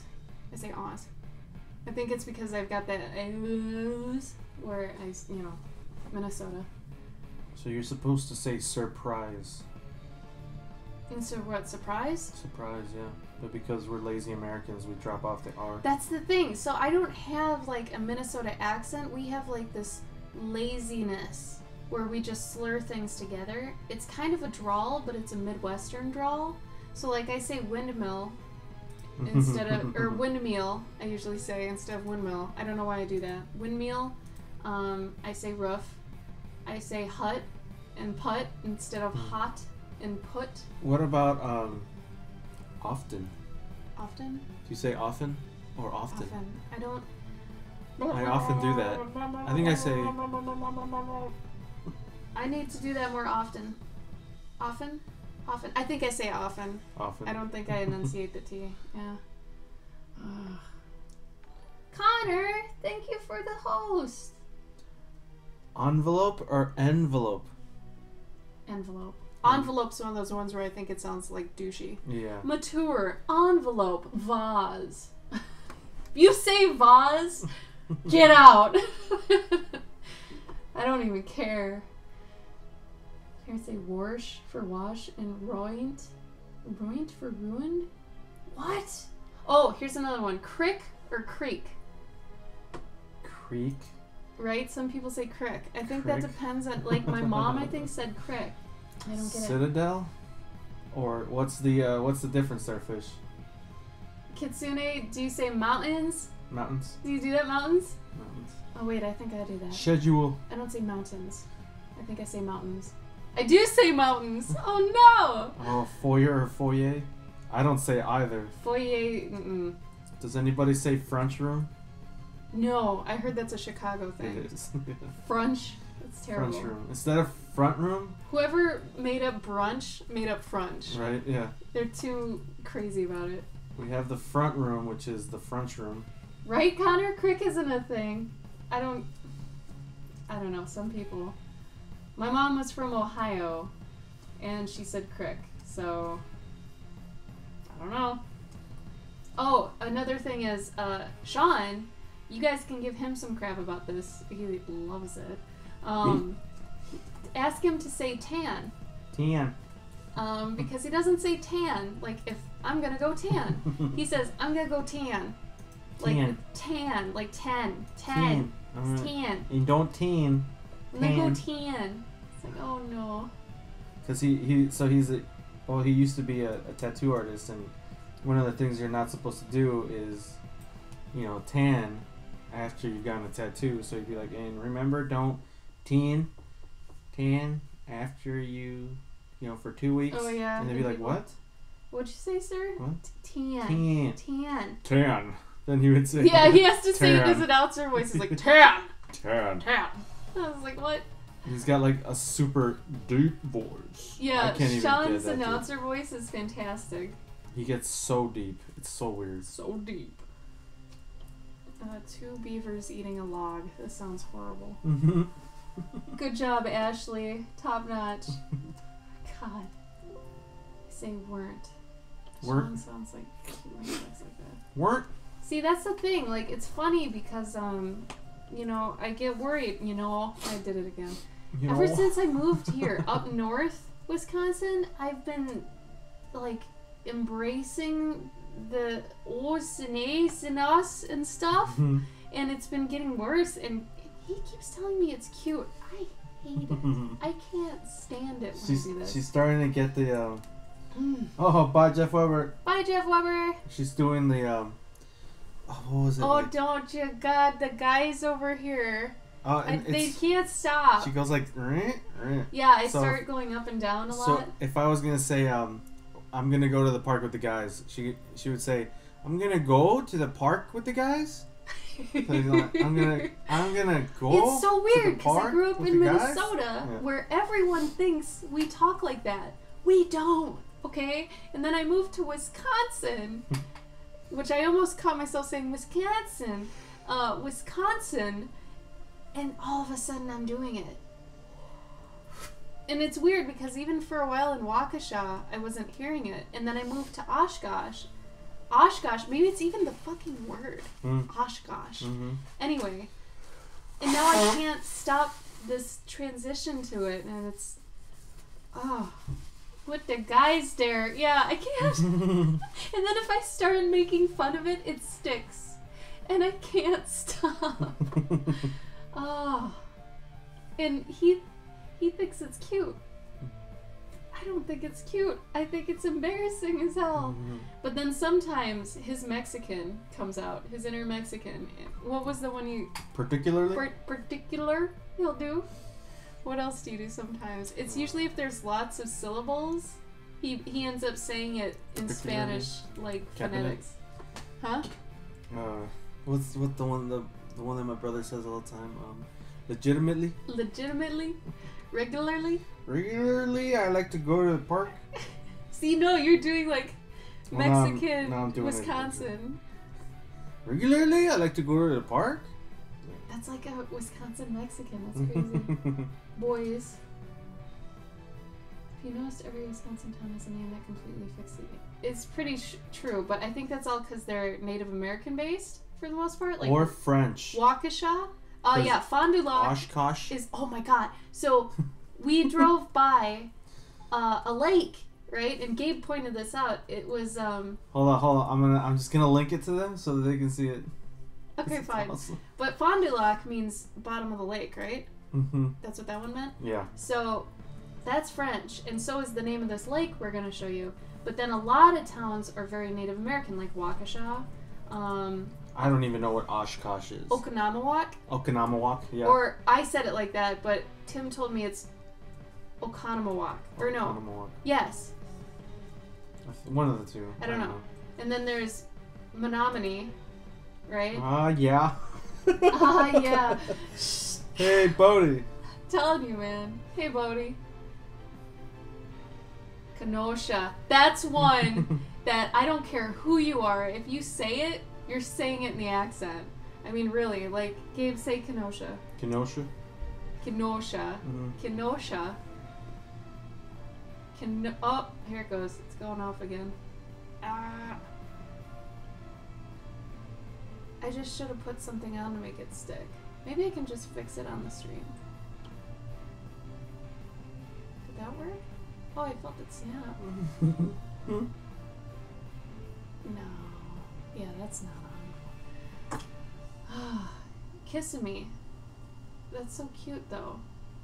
I think Minnesota has a lot of... We have a lot of them, too. Like, we have Minnetonka, we have West Tonka, we have, West Tonka, Minnetonka. No one knows how to say Wayzata. They say Wayzata. Excelsior. What else do we have? Everybody's got a Bloomington, though. There's always a Bloomington. Kissimmee? Syracuse has Lake. Oh my god.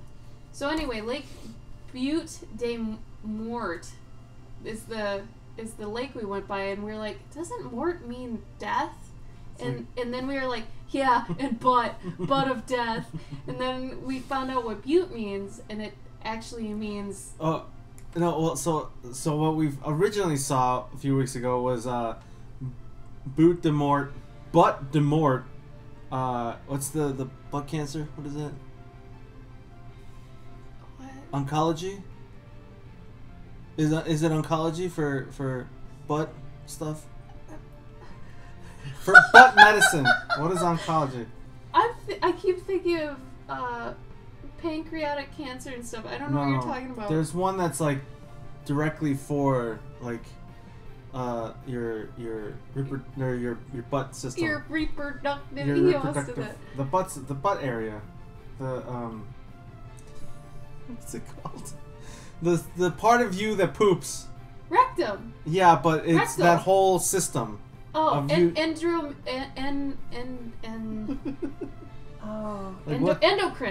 Endocrinology. No, that's glands and hormones. Shit. Somebody help us. The part of your body, the system that makes you poop. That shit. Like that shit. That shit. It's not the digestive. The digestive system? I don't know what it. Maybe it was oncology. I thought it was. I don't know. I don't know. But anyways, it sounded like that there was a clinic for something, and I just immediately thought, oh, that must be the butt cancer area, and they call it butt de morts, and it was I was like, all right, so it's like dead butts go here. This is where people go for butt cancer. I don't know. That's what I immediately thought. Because that shit's scary, man. If you get butt cancer, like, I'd be scared. Like it hurts. It already hurts when you poop. Can you imagine like dying? Don't even talk to me about this. You seem to have the best bowel movements I've ever heard of. But anyway, so it means. I forgot. So what it means basically Lake of Death. Lake of Death, yeah, which is like fucking awesome. Because Butte was what again? Lake. So wait, it's Lake of Death? No.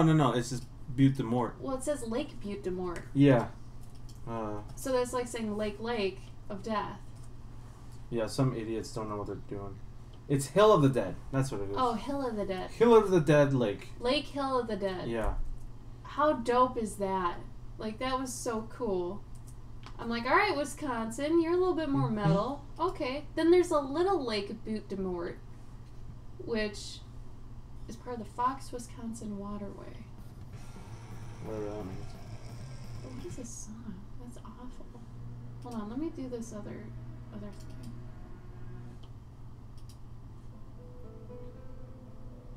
Siege of Little Butte de Mort.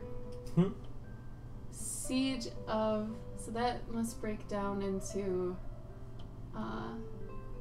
Siege of Little Hill of Death. That's so cool. I don't know. So anyway, the more we live in Wisconsin, the more we figure stuff out. If anybody likes really weird shit, go to what's it called? House on the Rock. That's a good one. You can waste a day easy.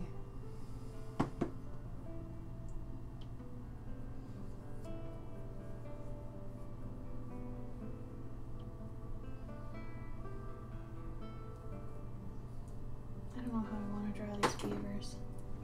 Little butt siege. Little siege of butts. We're all thinking the same thing. We're all on the same page.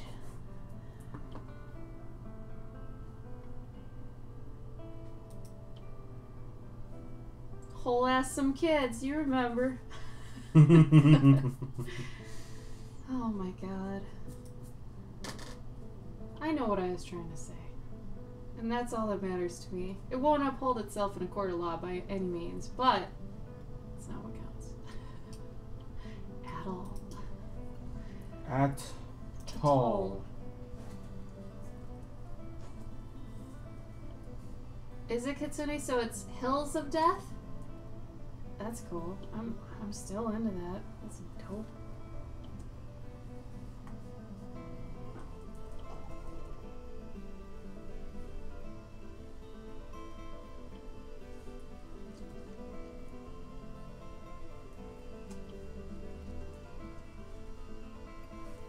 I don't even think I want to look at a picture of a beaver. I don't feel like it.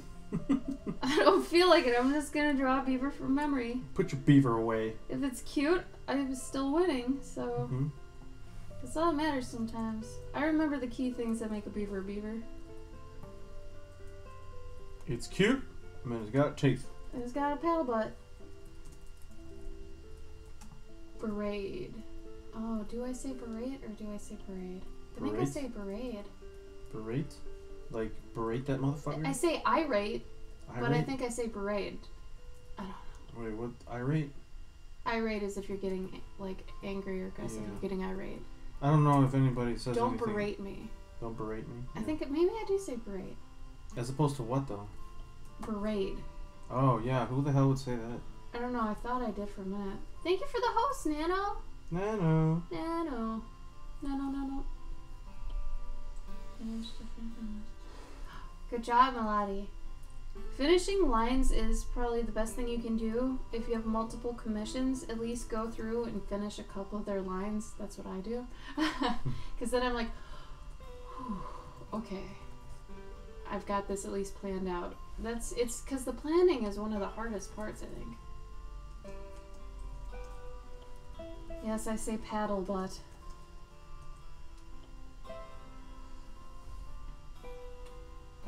Was I supposed to say that differently? Paddle? Petal? No. I'm really hungry.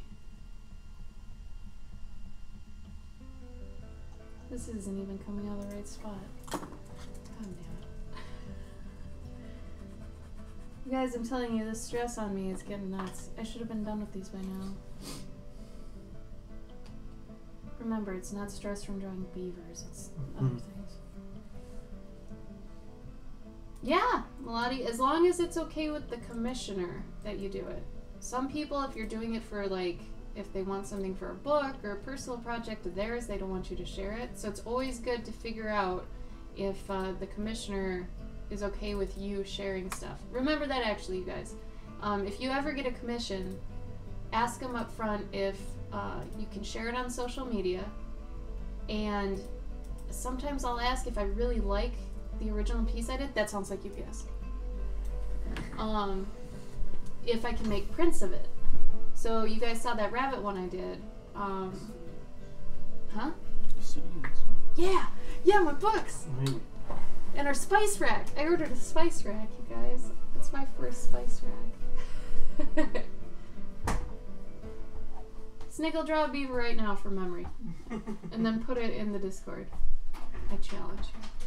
I challenge all of you to draw a beaver from memory. Don't look at my beaver. That's gonna get clipped. Where's Soggy? Oh, that's good, Melody. Okay. If it's your bro, then he's probably fine. Books. Or books. You can't use books either. Come on now. Beaver from memory.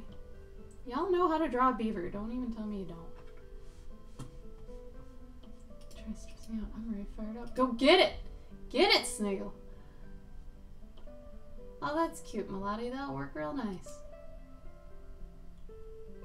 On the parts that are really wiggly, you know? Is that Chrono? It looks like Chrono from Chrono Trigger. Regardless, on the parts that are a little bit shaky, maybe go back over those and smooth them out. That might make it look a little bit better. And then the only thing, if you wanted me to give you any feedback, let me know, because there's one thing that I think you could change a little bit of that would make it look a little better.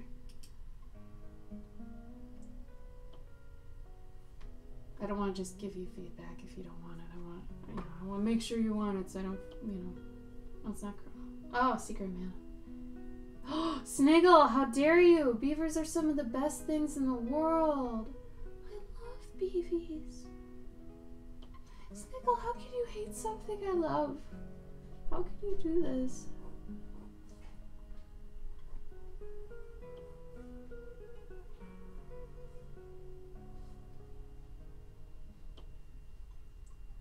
That's okay, Sketchio. See, you remember what matters, though.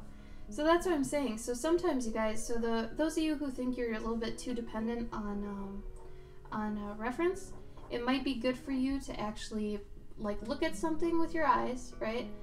And then you can draw it and look back and forth, but then try to pull away from that by looking at it and then getting rid of it and then drawing it kind of from memory, because then it'll start sticking and working out your visual library and your creative muscle, that you remember certain aspects and you translate them. And then those ones are the ones that are going to stick. So that's important. Okay, so Melody, on the sword, the hilt, which is the part you're holding, right, on the sword, the part that goes here, it'd be nicer if it wasn't, I don't know if that's his sword in the game or not, but you might want to at least make it thicker, so it doesn't look so 2D and papery. And then, did you get 2 boxes? 3? Okay, good. The paper cutter. Oh, the paper cutter came. Yes! Oh my god, yes. Okay, so Melody, I'm going to show you right now. And this is what would happen, see it on our critique stream at the bottom there? I would be doing this stuff for you guys on whatever piece you wanted me to, where I'm kind of redrawing it.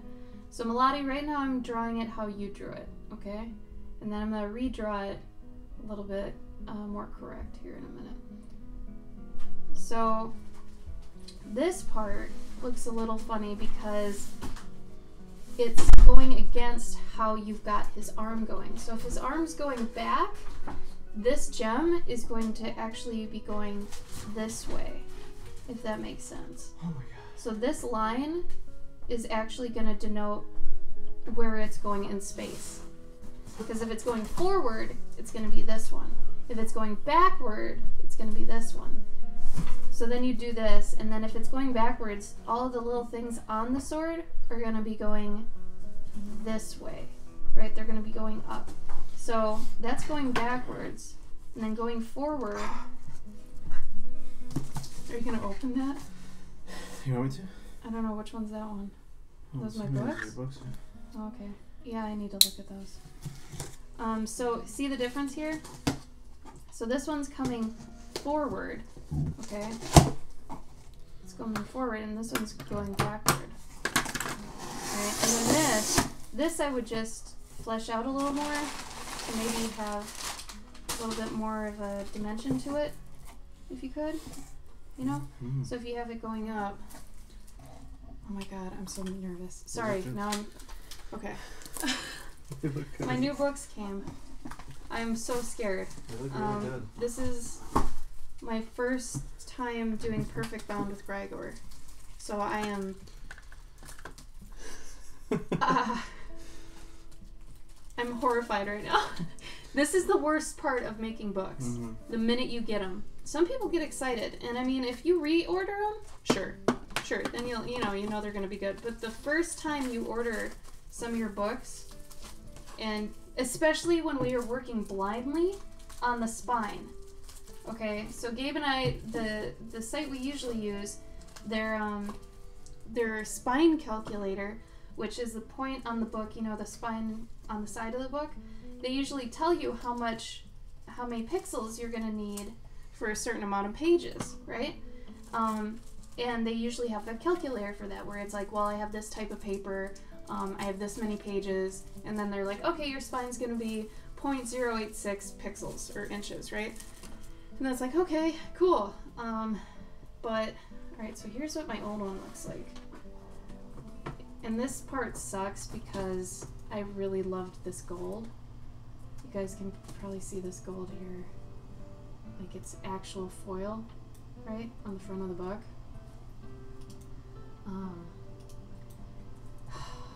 I'm sad though because I can't do that on the new one. This is the new one, and it doesn't have the gold foil, so I'm gonna have to get used to that. Anybody who got this, I actually have a couple copies left. If anybody wants the gold foil one, I think I have 5 left. It's on my Etsy. However, the new one has different pages in it, and I'll show you that in a second. So either you get the limited edition that's got the gold foil, this one, it's staple bound. Okay, so I actually stapled this together, right? Or this new perfect bound one, which has perfect binding, so it's actually glued in here, right? God, that does look alright. I'm pretty happy with that. Oh. Let me see. Let me see one of them. I guess this will be the bitch copy. Yeah, I guess that's the only problem is that you won't really have. I have 2 bitch copies now, and these are it. Man, this feels really nice though. Yeah. Yeah, the color isn't as juicy on the perfect bound. It's true. It's a little different. It's not too bad though. So I used to have this personalization page in the back of this book. Okay, because this whole book was made in October 2014, and this is how I had it. Like originally I had the first page, it just started, right? This is originally how it was. And now I pushed it to the front, so you know ahead of time going forward in the book that it's going to be all Inktober. Then I wanted to move this to the front because no one seemed to know what this did, right? So then I had to write "This book belongs to." So you remember when books used to have that? I always thought that was really cute. So now kids can write it in there, whereas before he just had a sign and no one knew what to do with it. So I made that more clear on the title page. The back now has a synopsis. So I had so many people that would just look at the book and then just paw through it, and I'm like, I should really write something on the back, because on the back it just used to have my name, and this one's beat to shit, by the way, but my name and my website. But now it has an actual synopsis, so I don't have to do my pitch every time. So if you guys ever do make your own books, when you're done, make sure to put a synopsis on the back, because it's really going to help your voice for one thing, so you're not always pitching every single thing. And so they have that. So anyway, let's see. It looks and feels really good. Like this is like. So then it starts off, and it should look exactly like the other one for the most part. I basically took the same thing. Oh, Nightshade gave us 100 bits for your sneezing. Oh, thank you, Bless Nightshade. you. Thank you, Nightshade. So this is good. I was really worried about the spine situation. There is one giant streak. That's Where? not good. The page with the dough. Maybe you don't have one. That'd be nice if you don't have one. I'm so scared right now. Yeah, no, I still have it too. You do too? That's alright. Oh, it's on a bunch of pages. Mhm. So it must have been their printer. Yeah. So that means that it's not necessarily on all the pages in all the books. It might just be on a little run of a couple of them. So that's not a bad thing. That's Plus, alright, though. I don't think anyone else would notice it, but me. You know what though? What? It looks great. It looks good? Yeah. There is one thing though that just I hadn't thought of this, like in terms of. Are you gonna scare me right now? No, it's Okay. just it's like a thing from a book designer standpoint What? that I've noticed over time is that so you'll have like the first page, right? Yeah. And then usually the story doesn't start on the left. No, I know. I Yeah, thought about but, that. Don't worry about it. Yeah. Otherwise- I am a self-published author. Yeah. Arthur. All right, author. I mean, it feels awesome. Okay. Like this is like a good book. Okay, so the difference is, if you get this one right now, because I only have 5 left, you get the foil. Cool, right? But if you get the new one, there's a guest artist section. Guess who I've got in here? I've got Mr. Tim Von Rieden in here who drew a Gregor, huh? How about that? Who's a fan of that guy? And then that one's a little blown out, but that's okay. That's kind of what it looked like, though. And I've got a Gabbo. There's a Gabbo in there. And then Tyler's. I thought Tyler's was really damn cool. I actually asked Tyler the day before I did this to make one for it. Oh my god, I've got it right here. He gave it to me at Amkey. It's huge, by the way. This is the original. He knocked it out of the fucking park, as Tyler does. I don't know if you guys know, but Tyler is one of the most talented people I think I've ever met. He's very quiet about himself. He's, I'd say, very modest. We'll say modest. He doesn't like to talk about himself or anything like that, but damn, this is great. I love it. His caricatures and everything are fantastic, so please go check out Tyler. So the main reason I needed those was to get the amount of pages to make it a perfect bound. For those of you that don't know, perfect bound books, for the most part, need at least 40 pages to actually be made into perfect bound. Otherwise, they're going to be saddle stitched, which means they're going to just be like stapled on the side like this one, right? So if any of you want to eventually make a perfect bound book, and we can always tell you where to go and how to do it, you're going to need at least 40 pages. That's excluding the cover. So the cover actually ends up counting as 4 pages, because you've got the inside cover, right? The outside cover, 2. Front cover, 3. Inside front cover, 4. Because this is going to be a different material than the inside pages. I think this was 120 pound paper, where this is 100. I think the inside's 100. Go forth and do good. Cloverkin.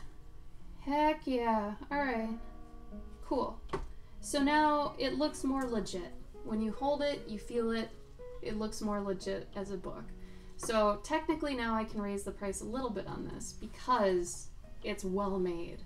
And I had to pay more to get it well made instead of the saddle stitch stuff. And it comes with a pin. And it comes with a pin, which I can't sell it without the pin. I feel like it's very important you have the pin. It's a badge, really. So there's that. Where's my spice rack, bro? Up there. Okay. What else did I get? What was Paper cut. the what? Paper cut. Oh yeah, we got a giant guillotine. So excited. Let me catch up and chat real quick, guys.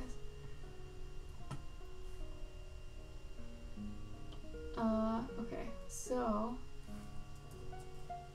yes, post your beavers to the Discord. At one point, I covered the paper. I said, "Don't look at my beaver." Also, I never liked that nickname for it. It's just, and I just learned last year why that's the nickname for it. I didn't know. I was like, oh, they just picked a random animal. I didn't know the logic behind it. What? The logic? Yeah, so Snaggle PixArt ended up rebranding to Printy. So that's the reason they kind of lost their, I'm losing my eyelash again.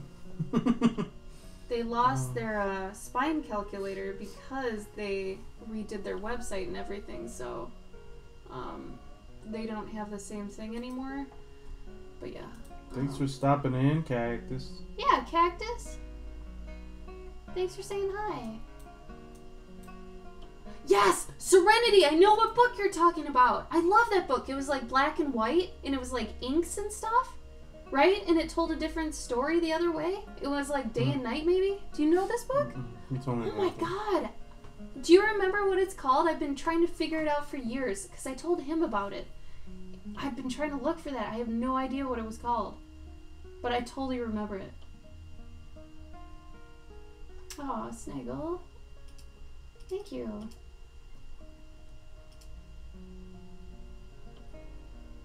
You know how those comics that just have illustrators to tell the story? That'd be fun. Peach, are you just talking about stories without words? Because I usually make a ton of those. Those are, like, if you do my daily story bits on Instagram, those are basically all they are. Oh, I'm glad you love the pen. Oh, Serenity, you gotta find it. Oh my god. I would love to see it. I'd love to remember what it was, too. Alright, I'm gonna finish penciling these beavers. And then I'm probably gonna go...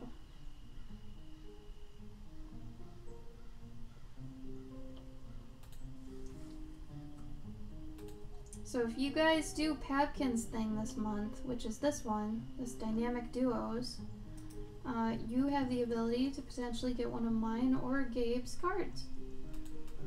And I don't know how many people signed up. I think a good amount did. Mm-hmm. There is this one girl. Oh my god. Do you remember her name, Gabe? I sent her to you. Idea. Hold on. So I'm going to show you guys who else is doing this because this person is amazing and they look beautiful. Are you going to throw it in? Yeah. Okay. The video of her going through them? No, but because that was a Was thing. that a story? Yeah, Does she have a post that was all of them?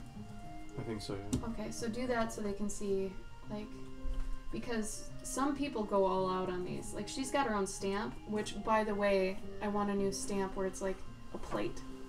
Like a plate. Oh, big one. Yeah. Yeah. I would love that. Yeah. Yeah, Bodhi, I just put the link in the chat room for you. Yeah, Sketchios, I know what you're talking about. Those are adventure books. What are those called? Choose Your Own Adventure books. Choose Your Own Adventure. I actually have a friend that made a machine. Let me find it for you. Actually, I think Bodhi made a book like that. If you guys check out Bodhi's stuff, I think that's one of his books. Choose-a-tron. So, I had a friend who took it a step further and technically made an electronic machine that makes a Choose Your Own Adventure. Let me see if it actually works. Hold on.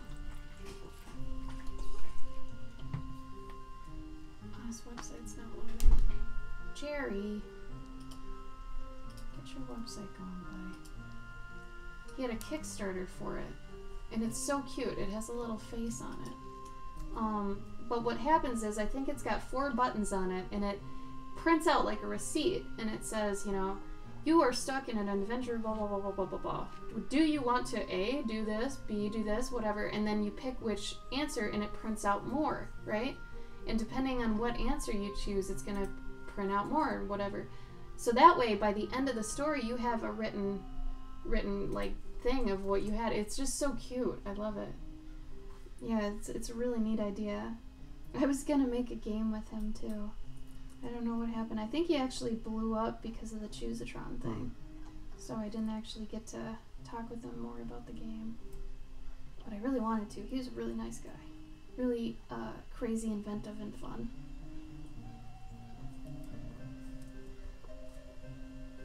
Be around people that do things, you guys. People that do things are going to be the ones that are going to help you to do things. Don't forget.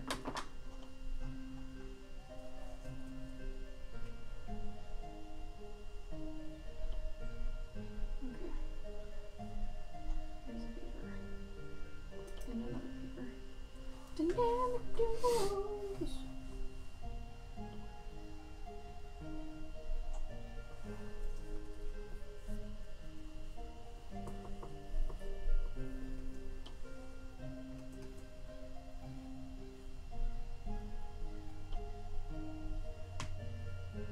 Oh, damn.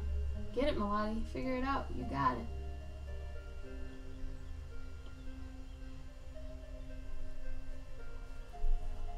Round trip.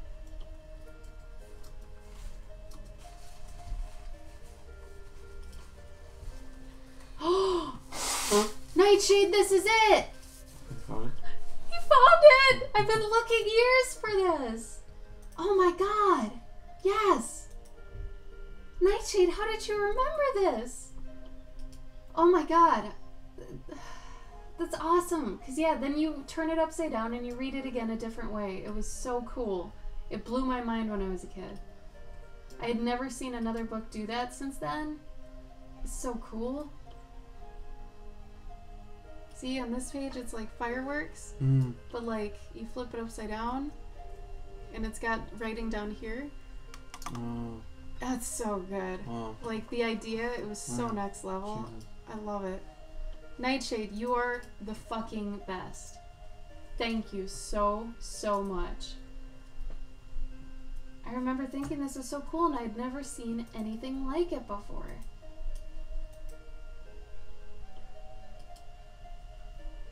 I love that we're all talking about the same book. That's so cool. So wait, Serenity, you're in Germany, so you got that book too? That's crazy. Oh man, today's a good day. I got my books, got a paper cutter. It's a big ass paper cutter. And I got a spice rack. It's a good day. Communist graphics, whoa. Snaggle, damn. I get it, but damn. It does. It really totally does. Yeah. It feels very like militant. It feels propaganda. Yeah. That's what it is. Yeah.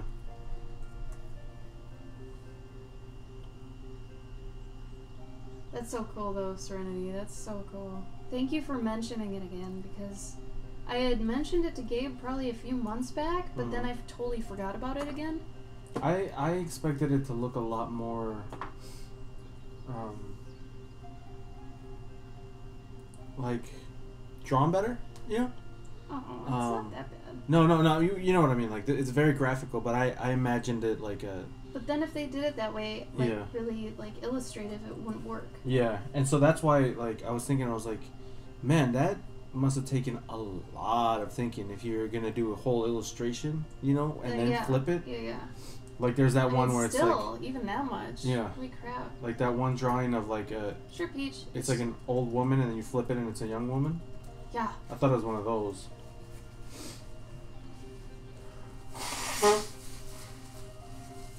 It was so interesting. It was really cool.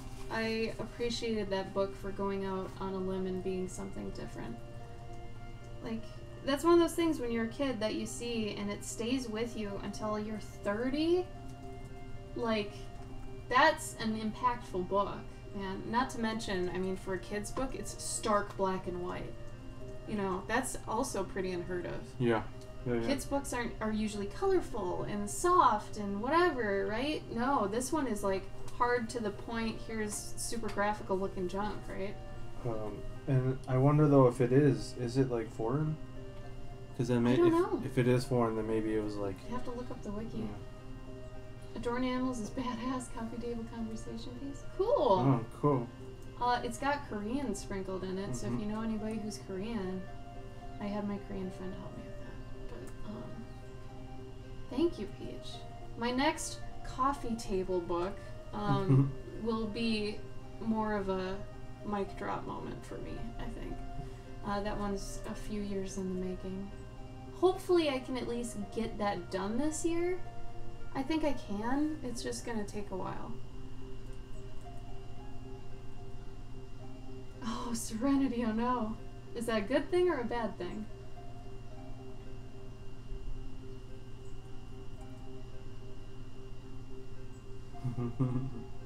Okay, so for dynamic duos, I didn't want to do anything modern, you know? I mean, Gabe was all like, do a spoon and a fork, and I was like, no! That's dumb. It's just more something I wouldn't do, you know? And plus, who wants to draw a fork? Yeah, it would be silly. Do you want to draw a fork? No. Would you have followed your own advice there? I mean, if I was doing something really quick, yeah. Yeah, I would just something cool. Yeah, but I don't know. Oh, artist writer from New York in the 80s. That would make a lot of sense. Oh, good, Serenity. Was it a woman? I didn't even read the cover if it was or not. That's crazy. Was it Ann Jonas or Jonas Ann? Did they do that on purpose too? They turn it into someone different? That'd be crazy. I don't know. Okay, so I still have to ink and color these. So you did 3 of them? Yeah. Well, good job. Thank you. I mean, I was talking for way too much of this stream, I think. This should not have taken me 2 hours. This maybe normally would have taken me maybe 45 minutes. But like I said, I was talking, so. Because, I mean, this is simple shit. Look at this. It's simple. Oh, yeah. It Yeah. looks good though. Shit. Oh, thanks. It was a woman. She had an eye patch. Dope. I am so in favor of that. Maybe she needed it to be those colors so she could see it well. What do you think, Gabe? Should I quit or should I ink and color? That'll probably be another hour. Yeah. Maybe we should balance.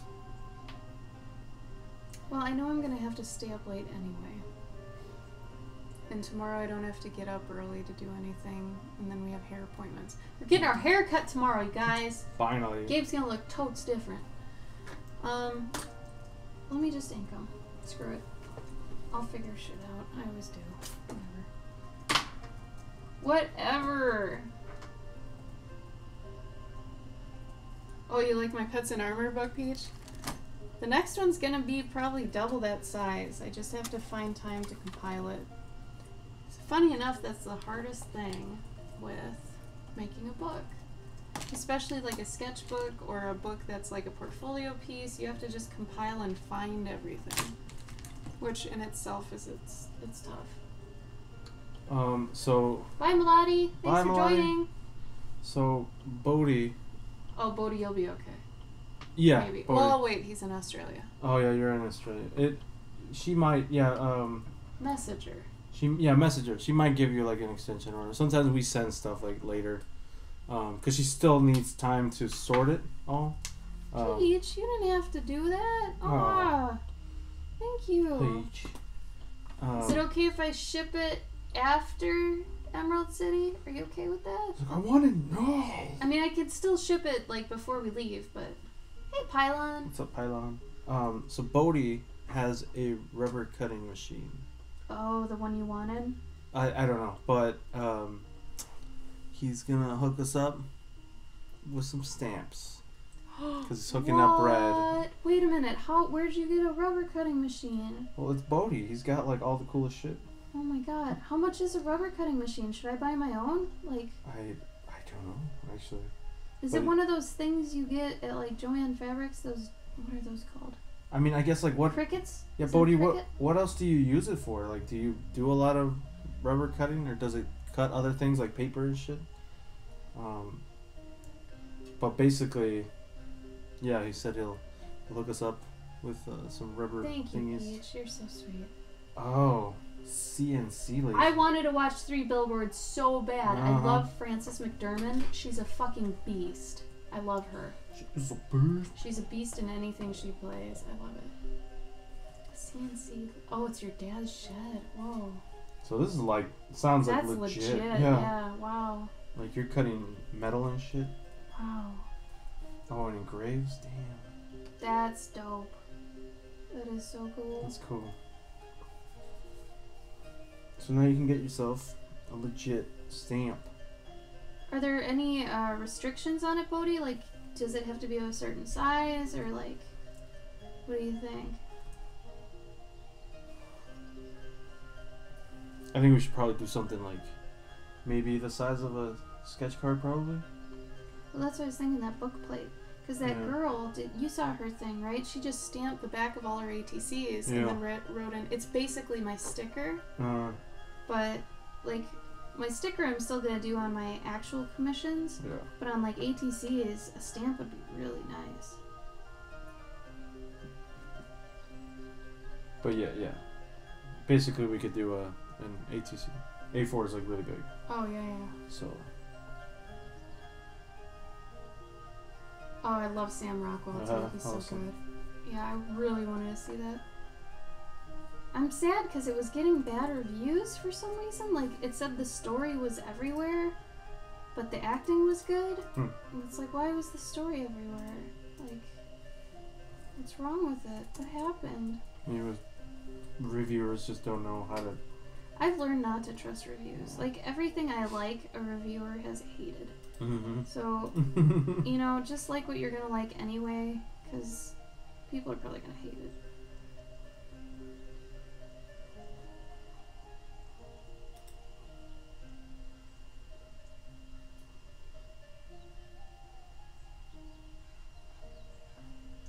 Damn. My hand stability today is pretty good. I just had 1 cup of tea and that was it.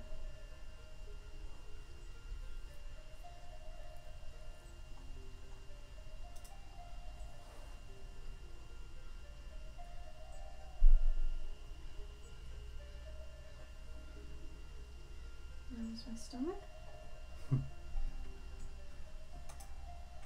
Gabe, are you not hungry because you ate recently, or? I can be hungry soon. What's up, Austin? Hi, Austin. How you doing? Oh, so Sniggle, hit me up. I've gotten my stamps done in a lot of places.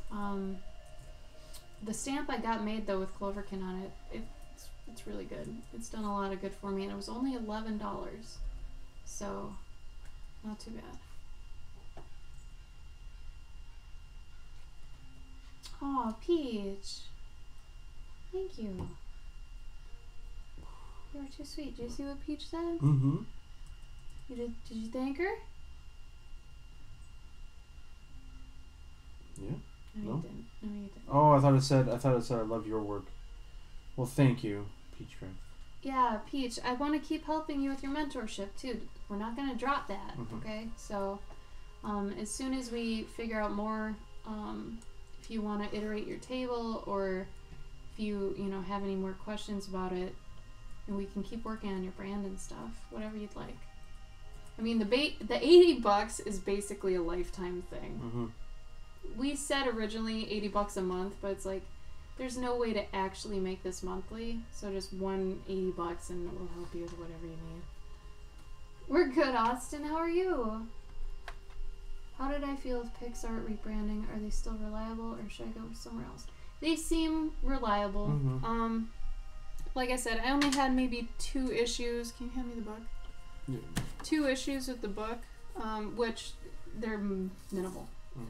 They're very whatever. The quality is very good, and I think the other thing as an artist you have to remember is when you get things made by outsourced companies, whether they're prints or books or what have you, you're going to notice things that normal people that are buying it won't notice. And I mean, in the future, yeah, if you can fix it, cool, but otherwise usually they're like printing defects or stuff like that.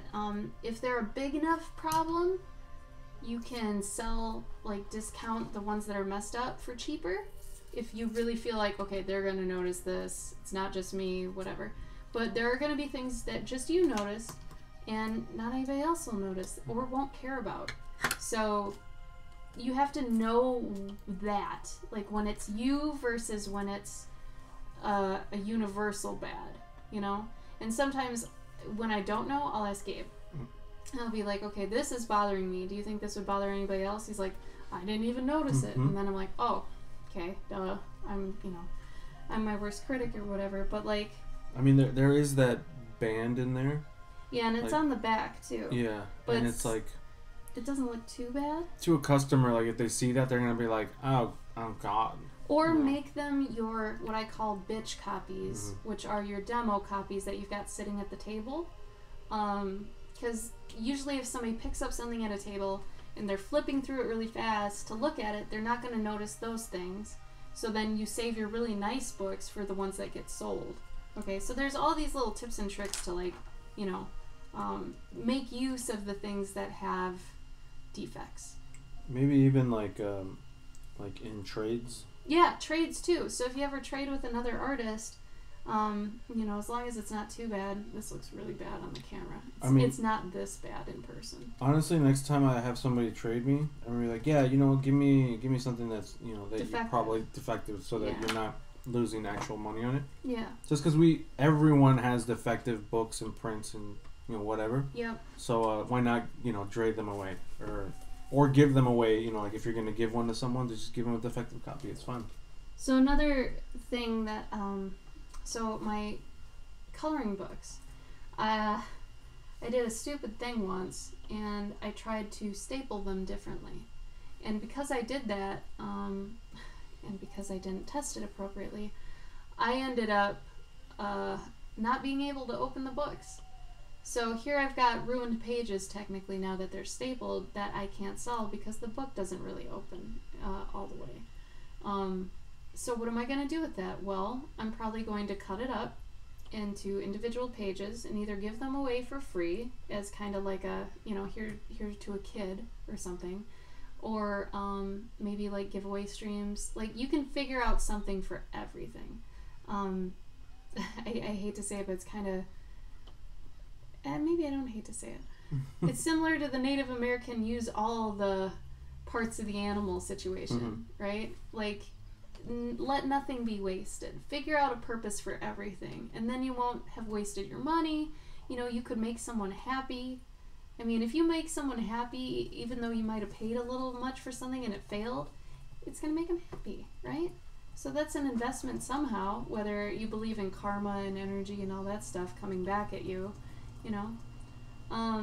Sniggle, I would say try 'em. We had a friend that did it recently, and her books got a little jank, but she was doing saddle stitch, which saddle stitch I feel like you could almost do yourself, depending on what you want with it.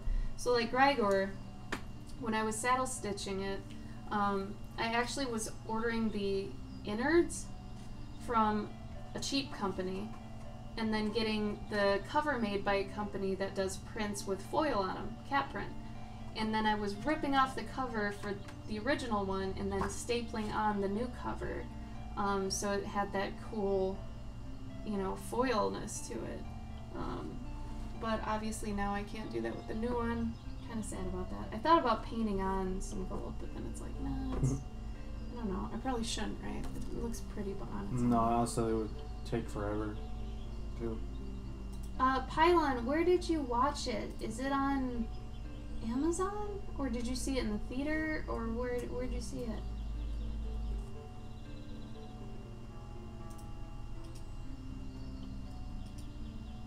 What's it called? What? 3 billboards? Yeah. All right, Peach, you do that. Get that lotto ticket. Oh, Peach, that's great though. Have a good night, alright? Thanks for spreading the good word. I appreciate it. About my mentorship, I mean. Thank you.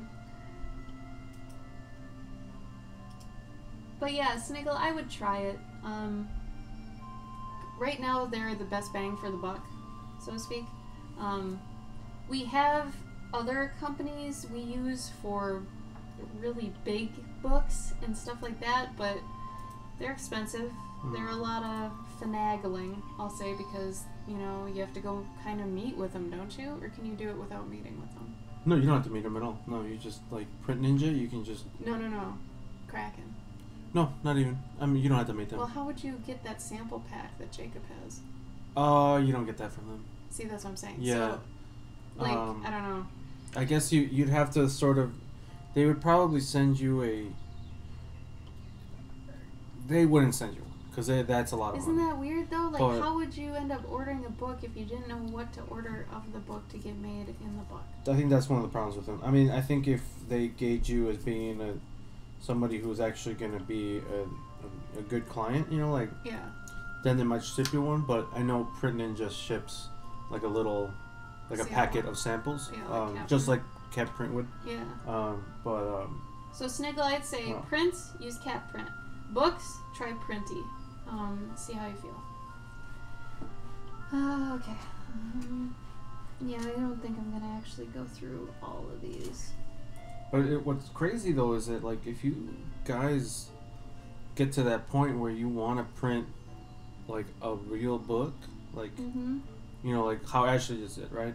Like a little 40, 50 page, 60 page book, the size of hers or whatever, and maybe you want to buy 1,000 copies because you're crazy.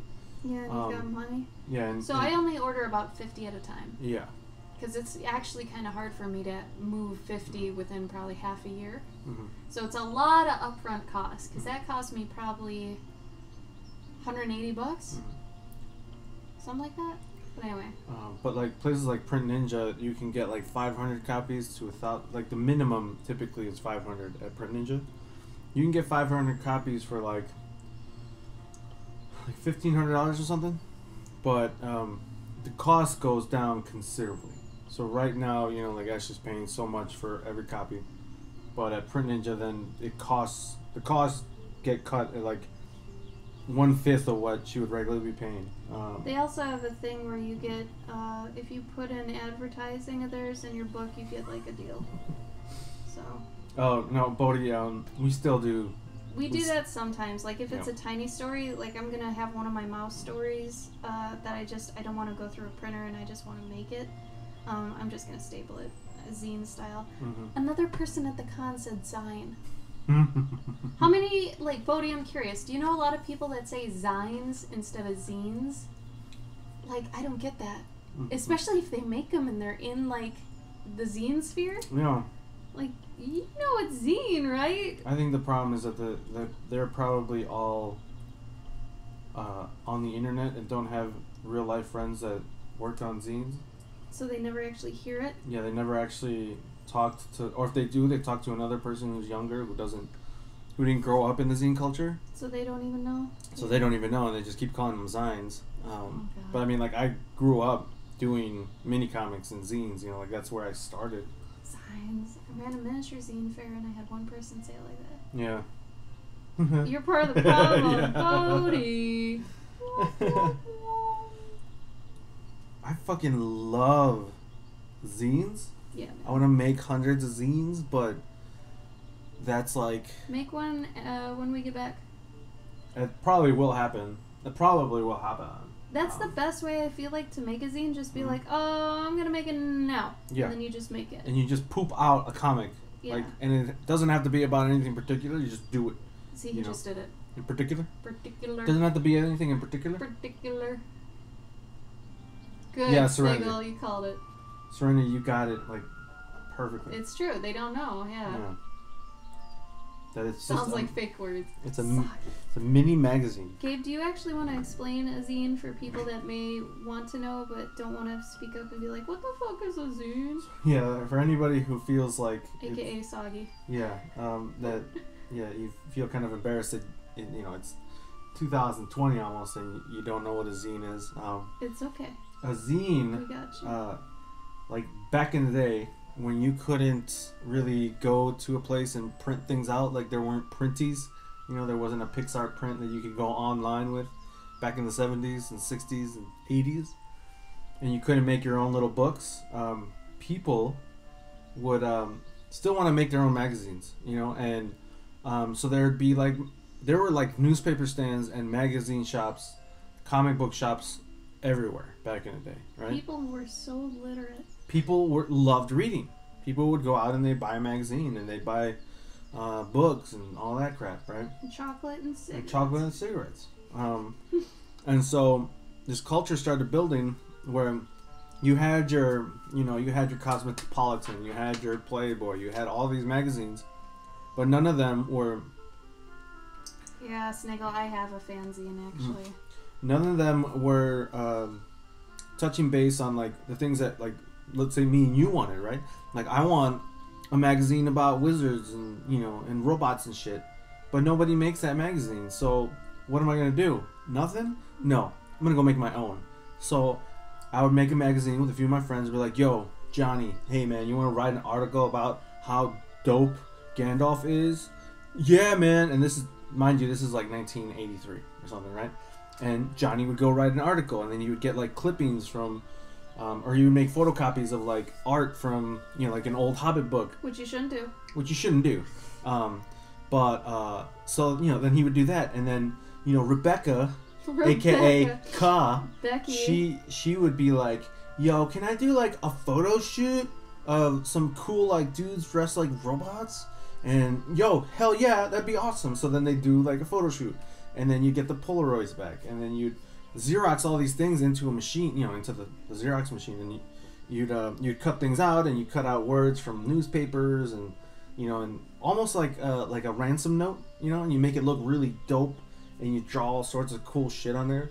And then you get some dude draws like a 3-page comic about how bunk the government more is. elaborate than I was expecting. Keep going. But That's anyways. good. No, that's good. Keep going. So you lay them all out on a piece of paper, and then you just photocopy these pages, you know, and then you grab all the pages, just staple them together, and then you take it to your local comic book shop. Yeah, it's like what? It's like Gorilla Books. Yeah, Gorilla Books, and then you would make your own little booklet, and it'd be black and white. Yeah, sure. Or if you spend an extra couple dollars, you'd get like tone. Well, no, you'd get like a like red paper or blue paper or something, and then you'd have like a blue zine. What's it, Risograph? That's a newer thing. Okay. I mean, it's older, but it's Risograph. I think that's the name of it. But Rizzo is like it uses like colored ink. Yeah. But otherwise, people would just use copy machines and make their own. But anyways. So what's cool is a lot of like comic shops nowadays really do want to help out indie artists and stuff. Mm-hmm. And every comic shop that I think is worthwhile has an indie section in the comic shop. Usually it's just it's either a shelf or it's got a stand of its own.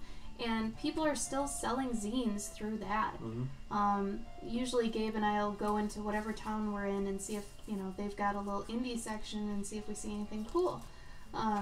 Because people are still doing this and mm-hmm. still selling them. And the best thing about it is that they're cheap. They're cheap, they're easy for the artist to make, they're great for consumers to consume, and everybody wins, It's a great word of, like, I don't want to say word of mouth, but word of book, mm-hmm. to spread it around. It's pretty cool. It's usually, like, really cool stuff, especially if you're younger, or even if you're older and you're tired of reading, like, regular comics and shit, or whatever. And you just want some fresh, cool stuff. Like, zines are the place to go. Bodhi, that's awesome. I'm happy for you. Hell yeah. Aloof as fuck. I want a shirt that says that. Aloof AF. They don't do nothing. Well, Sniggle, open they eyes. Help them out. Be like, hey, do you guys have any indie comics or like an indie section? They'll be like, what? No. You know that... Then pull out a list and just here's why you need one. A lot of times though, if the store doesn't have one, that's because there aren't any artists around, or nobody's brought it up to them. Like nobody's brought in. So don't be part of the problem. Yeah. I mean, there's a lot of like comic shops in Chicago where like they have an entire section, like a whole wall, and it's like 10 racks of just indie little like books, and it's like nuts. Oh, that one place we went to? Remember that? Which one? We were with Allie, I think, and it was after we got pizza. That place had a great selection. Yeah. It was almost like a whole wall of indie. It was great. A lot of the comic book shops in Chicago, because there's a lot of people out there who, they're young and they can't or don't want to produce like like high-end looking books. So they just make their own little zines and they cut them up and oh man, actually. Oh no, he's getting the itch. No. Yeah. No. I think I have a zine somewhere that I did. Readily available. The one in the car? No. This is sort of a zine, I guess. That's what I was thinking of. He's in a car. Is this one in the car? He's in the car. Oh, I thought you said the one in the car. Yeah, I did. Yeah. Meaning he's... See, I got it's a little zine. It's not really a little zine. You want me to show it? Sure. Do you have Guardian? Guardian's a good one. Somewhere. Spongy is always a saint, it's true. It is true. What did she do this time, Corey? She's great. Oh, she pimped Corey. Did she? Well, mostly because Corey inspired her to get back into oils. Oh, really? Yeah. Oh, that's great. Yeah, Spongy has one of the best reputations I can think of. Mm-hmm. She's phenomenal. Wonderful human. So this technically would count as a zine. It's a higher quality zine because it has different paper types. Mm-hmm. This is a nice cardstock. But otherwise, this is Gabe's. How old is this, Gabe? God damn. Like 2010? What does the name mean? What is it? El Reflejo Negro? The black reflection. Oh. Or the dark reflection. Oh, yeah. But it's basically just a bunch of like illustrations that I'm making. Why do you have B732 in parentheses and B001 under each thing? I don't know. Are they like logs? I guess. That's nuts. What's that one? I'll be honest, you gave this to me like 5 years ago and I never looked at it. Oh no. I never looked at this one. I looked at Guardian. Yeah. And I love that one. And the other one you gave me, but I never looked at this one.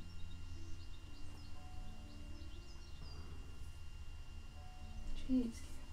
Oh god, the Mobius is strong. Oh yeah, the Mobius is strong. Holy shit. Yeah, I did this like basically after I had looked at Mobius for like a year straight. Oh, I do remember this. Never mind. The lady's birthing. I do remember that. Mm. So Gabe eventually was able to disconnect himself from too much Mobius. Because, yeah, damn. Mm-hmm. It's funny because I can see the parts you retained as yours, but the other ones, it's interesting. Oh, what the fuck is this thing? Which one? Oh, this weird cat thing. That's I don't know.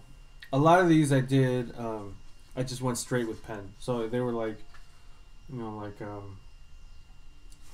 notice the 6 by booty. 9. He took extra time on this booty.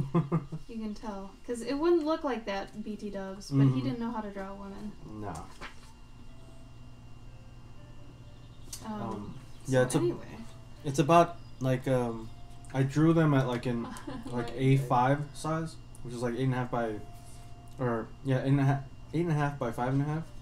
And then, you know, then I shrunk them down. But this one I actually went to there's a place called Minutemen Printing, which they have them like in most major areas like around the states, and I had them make them for me because I didn't have time to make them on my own. But otherwise, I mean, this is 5.5 by 4.25, I think. So I mean, you could do that like. This is like if you took a sheet of paper, like a regular sheet of paper, and you folded it in half, long ways, and you cut it in half, I think. Right? Yeah. Yeah, so, So this is another reason I should have cut the stream, probably, is because I ended up doing something that was unrelated to what I was supposed to be doing. Thank you, Gabe. Gabe had a moment of promotion. That's my bad. Yeah, thanks, Gabe. Stay on track, bro. But otherwise, what was I gonna say? I forgot what I was gonna say. Damn. Yeah, that magazine era was a lot of fun. There's a lot of cool stuff that. Well, it's coming back. I mean, they have Chicago Zine Fest, right? You want to explain that? Yeah, no, I mean like just the actual publication. Mean, but I'm saying continuing with zines. But yeah, no, like I think the zine culture is definitely starting to come back just because I mean, look at Bodie. He's got a damn machine that like dispenses zines, which is awesome. But I think the sort of the hipster punk culture is coming back, so. The rebellious. Yeah, there you go. The rebellious culture is coming back, and people just like making sort of things on their own. And you know, people are broke, so they don't want to spend like hundreds of dollars on dollars. Oh God. On making you know, like nice books, and they want to create and they want to get things out, so they just do it and then they put it together. And they spend a night. That's what it was. You are just on fire today. Shut up! Shut up! It's my stream. But anyway. then you talk about my stream. So Sniggle, I am a dick, but it's mainly because you know how Gabe does this. Like, I ordered something of his, and he gave me like 5 different zines, and I maybe read 1 or 2 when I got them, and then I just forgot. He loads you up with extras when you buy stuff, and this was before we were dating, and I bought something, and he was just like, he gave me an original page to a comic too. Like, were you hitting on me? No, I just had extra stuff. You were very it was a very apprentice-y sort of situation where I was teaching you stuff, you know? He was teaching me stuff. I think also I was super late on your commission. The commission that doesn't even matter anymore? Yeah. Yeah, I think I had been pretty late on it, so I was like, ah, shit, I better send her some extra crap. I don't think you were that late. I think I was late enough to feel bad about it. Cool. So I was like, yeah, I better send her some I was stuff. on the other side for a long time. Yep. That's crazy. He was hitting on me. He was in a relationship. Hard. Oh, that's because you're worth talking about, Spongers. We're obsessed with you too. You're beautiful. Mm-hmm. Studying little crap drawings and books. Oh my god, you did that too. I did it at the library though, and they were naughty. I was bad. I put them in the romance novels though, so like, here's the drawing of a dick in the romance novel. Hey, they asked for that. Uh-huh. I mean, I'm just saying. He flirted with others. Oh my god. Gabe was known for being a flirt in the group. But it was like, it wasn't a real flirt. It was flirting, but I wasn't like, I wasn't Serious. I wasn't actually trying to get it. It was like, old man creepy kind of flirting, you know? Just because, like, think of old men who flirt because they're bored. Yeah, they're like, hey, honey, so you want to, let me buy you a drink? I've had guys ask me, like old men, to be this flirty creepy. They've said, do you want to go steady? Which I think was their thing when they were growing up. They would say, go steady. And, I mean, that's very outdated at this point. But it was creepy. It was very creepy. I actually had a teacher that did that to me on like a field trip. Oh. He said that, and I was like, I knew that wasn't right. Like, and now that I think about it, I should have probably blown the whistle on that guy. Because I was in 4th grade. That's messed up. Even if he's joking, you don't do that. Anyway, that got dark quick. It was a different time then. It's not acceptable. It's not acceptable anytime. I don't care what time it was, sir. No, anyway. Gabe was creepy. Hi, Lunagoon. Hey, Lunagoon. How you doing? So I was at a convention once, and I was a guest at this convention. Which convention, or do you want to It know? was Phoenix Comic Con. Phoenix Comic Con. And so I was a guest, so it meant that I got to go up to the convention suite, which was basically an area where all the convention guests could go in and get breakfast and dinner if you wanted, and they had like snacks and stuff that you could get. And so I was having breakfast, and Ed Asner came in, and if y'all don't know who Ed Asner is, he's very famous old actor man. He was the voice in Up. He was the grandpa. Oh, cute. And he was talking to, it was like me, woman, and then Ed, and he was like chatting with this woman next to him. I don't know who the woman was. I think she was a handler or some other. Regardless. Doesn't matter. Regardless. Trying to keep Gabe on track.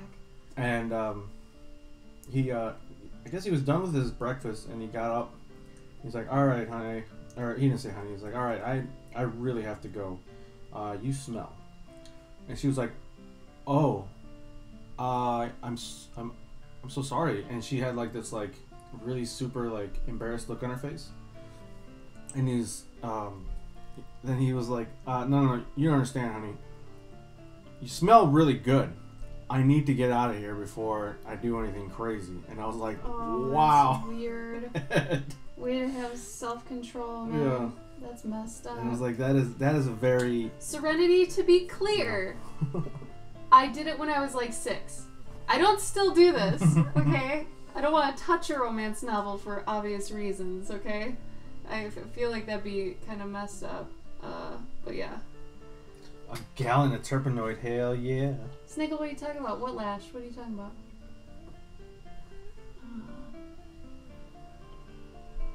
I guess banana for sale. Ooh. Terpenoid. What's the difference between terpenoid and turpentine? Terpenoid smells way less. Oh. Yeah. Cool. Yeah, at least he didn't do anything crazy, right? That's still messed up though. So the guy that voiced the Up grandpa is a pervo? I think he's not a pervo. He's just, that's how they used to talk in the 50s and 60s and 70s and 80s and No. some of the 90s. Some of the now. Some of the now, if you're a specific president. Ooh.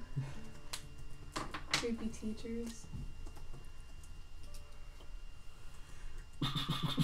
They did Serenity, but I was lonely. I was an only child. Mm-hmm. I didn't have anything to do, and it was fun. It's when you like go look at sex books hoping to see something. You know, where it was teaching you stuff, right? Mm-hmm. I'm not alone here. Okay, I know you guys would look. No, I think everyone else did. Yeah, creepy teachers are creepy. I don't know. That guy, I'm glad I never had him as an actual teacher, because I heard things about him, so I never had him as a real teacher, but at the camp that we went to, it was really weird because I've never actually heard of other 4th grade trips like this, I guess, where we went up for like 4 days somewhere. And like, you know, people's parents would come along and stuff, but like the teachers that were there, it was, I don't know, it was really weird. It was up north, and that's another reason, you know, I'm not from like upper Wisconsin or something. I don't say Nort. I say north. Makes it easier to drink. You guys. Spongy got nice white sable Robert Simmons brushes. Is that still sable though, Spongy? Like how are they? Soggy, that's sick. How are they white? Ish. All y'all men need to check yourselves. It's fucked up. It ain't right. Actually, I'm gonna.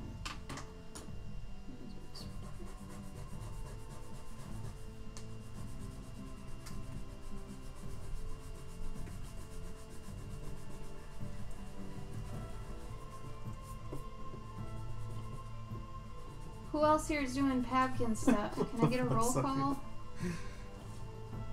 Ah, cool, Spongy. He rubbed his own nipples a lot? God, that's weird. Serenity, though, even like romance novels that are kind of trash books, you feel bad about those? Come on. I know you got standards. Don't even. Oh god, I thought Spongy was talking about that guy's nipples. They're synthetic, but they perform and feel like sable. I was like, nipples? What? I'm starting to... Yeah. Heck yeah, Bodhi. Yeah, Bodhi, just, like I said, man, just, if you message her on, what's it called? On Instagram? Yeah. She's really good about getting back to people. And especially mention, obviously, that you're in Australia, and she might be really nice about it. I don't know. Nightshade, if you're still around, thank you for the review on my Etsy. Nightshade, you are a dream. Also, let me know when you get your package that I sent yesterday. I want to know. Oh, I didn't actually ink in his little vest. You ain't wearing your vest no more. Get your vest on. Get your best vest. Alright. Gabe went on too many tangents and I've lost so much time, so I might have to stop. I'll probably color these, I don't know, maybe Sunday. We're gonna send them out Monday, right? Mm-hmm. Was that okay? Did she say that was okay?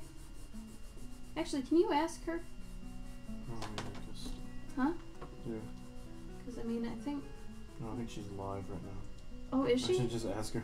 No, she's live on, Oh, Instagram? on Insta. Oh, okay. Beavers. Adorable little beavers.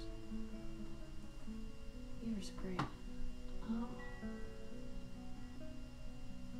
It's your nature. Well, I'm glad, Serenity. I'm glad. Ew, Soggy, that's so gross. Oh. Ah. I don't understand nipple chafing either. I don't know what that is. Don't suck. What is it? Like, it's like, didn't you have a run somebody that you knew that ran a lot, and then their like nipples would like get raw from running? This isn't me. Okay. I don't know anyone like that. Or it was the foot. His toenails would fall off. Okay. Another problem with people who run a lot is their nape balls. You mean guys? Guys and girls. This doesn't happen to women. No. Sports bras. I know, but you're still bouncing. No, they're. Think about sport bra. It's tight. There's no loosening. Well, then I guess in terms of dudes, if they're wearing a looser shirt and they're running for like miles, and I can't get over it. You wouldn't even like come to that conclusion, Gabe. What? You know this. No, I understand, but maybe there's still some the like whole minor... reason we wear is sports bras so they don't move. No, I know, but there might still be some minor like shifting. No. No. I don't know what nipple chafing is. Toenail loss. Eesh. That's so scary. Oh yeah. Winning cold. 43. That's good, Snaggle. That's enough for a book. A perfect bound book. We'll help you. Yeah, the toenail thing is weird to me. I had my ex-brother-in-law would run 30 miles a day. I'm not even joking with you. He was insane. Like, he ended up being a cross-country teacher and all this junk. Like, he's legit. He would take the ice baths. He would have his toenails fall off all the time. It was gross. Like, that's too much, man. That's too much. That's a good idea, Nightshade. Band-aids on your nipples. Mm-hmm.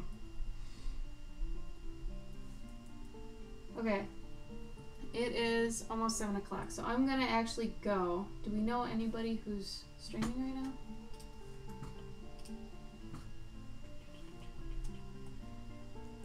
I'll have to color these later since I am hella stressed about all the commissions I need to finish before Emerald City. No one seems to be streaming.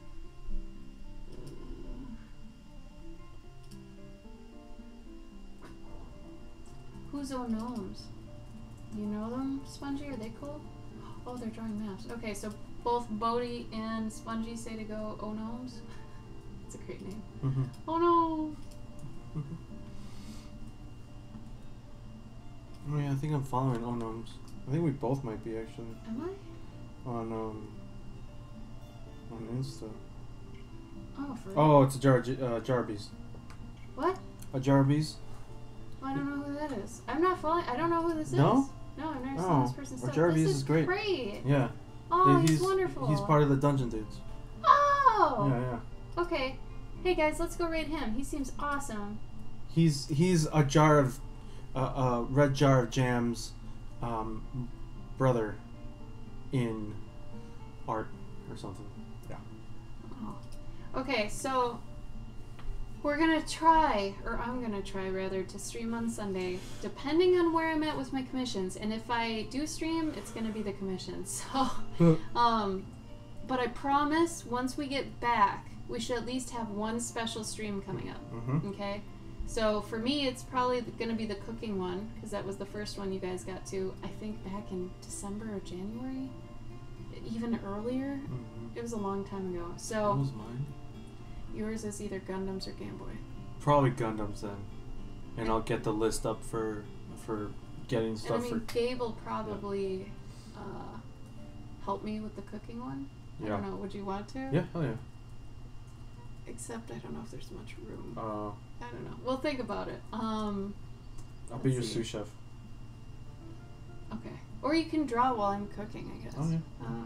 And then we'll switch when it's baking. Mm-hmm. Anyway, yeah, so tomorrow we're off, and then Saturday, Gabe streams at noon, so 12 p.m. CST. Or Saturday. I said Saturday. He'll selective hearing. He goes in and out. I heard tomorrow. No, I said tomorrow we're off. Okay. And then I said Saturday at 12 p.m. CST. Shit. Oh, you're starting to run everywhere. Okay. And then I'll obviously be on a stream with him, like he's on my stream. So, let's see. You guys are welcome. Thank you for being here with me. Mm-hmm. So we're gonna go raid O Gnomes. Because he seems awesome. And I gave him a follow. And yeah. I think it's O Gnomes. We'll talk to you later, right guys? So thank you so much. I'm gonna go stress out off camera now. Cool. We love you. Bye. Bye. Oh no, Danny. Bye, Danny. Danny, you're too late. I'm pushing you to another guy. You came right at the end. Sorry. You'll like this other guy, Danny. Yeah, he's good. Yeah. Go watch the next guy we're pushing you to. Yeah, stick around. Have fun, everybody. Talk to us if you have questions. Otherwise, we'll see you later. See you in the Discord. On the flip side. On the flip side. Later.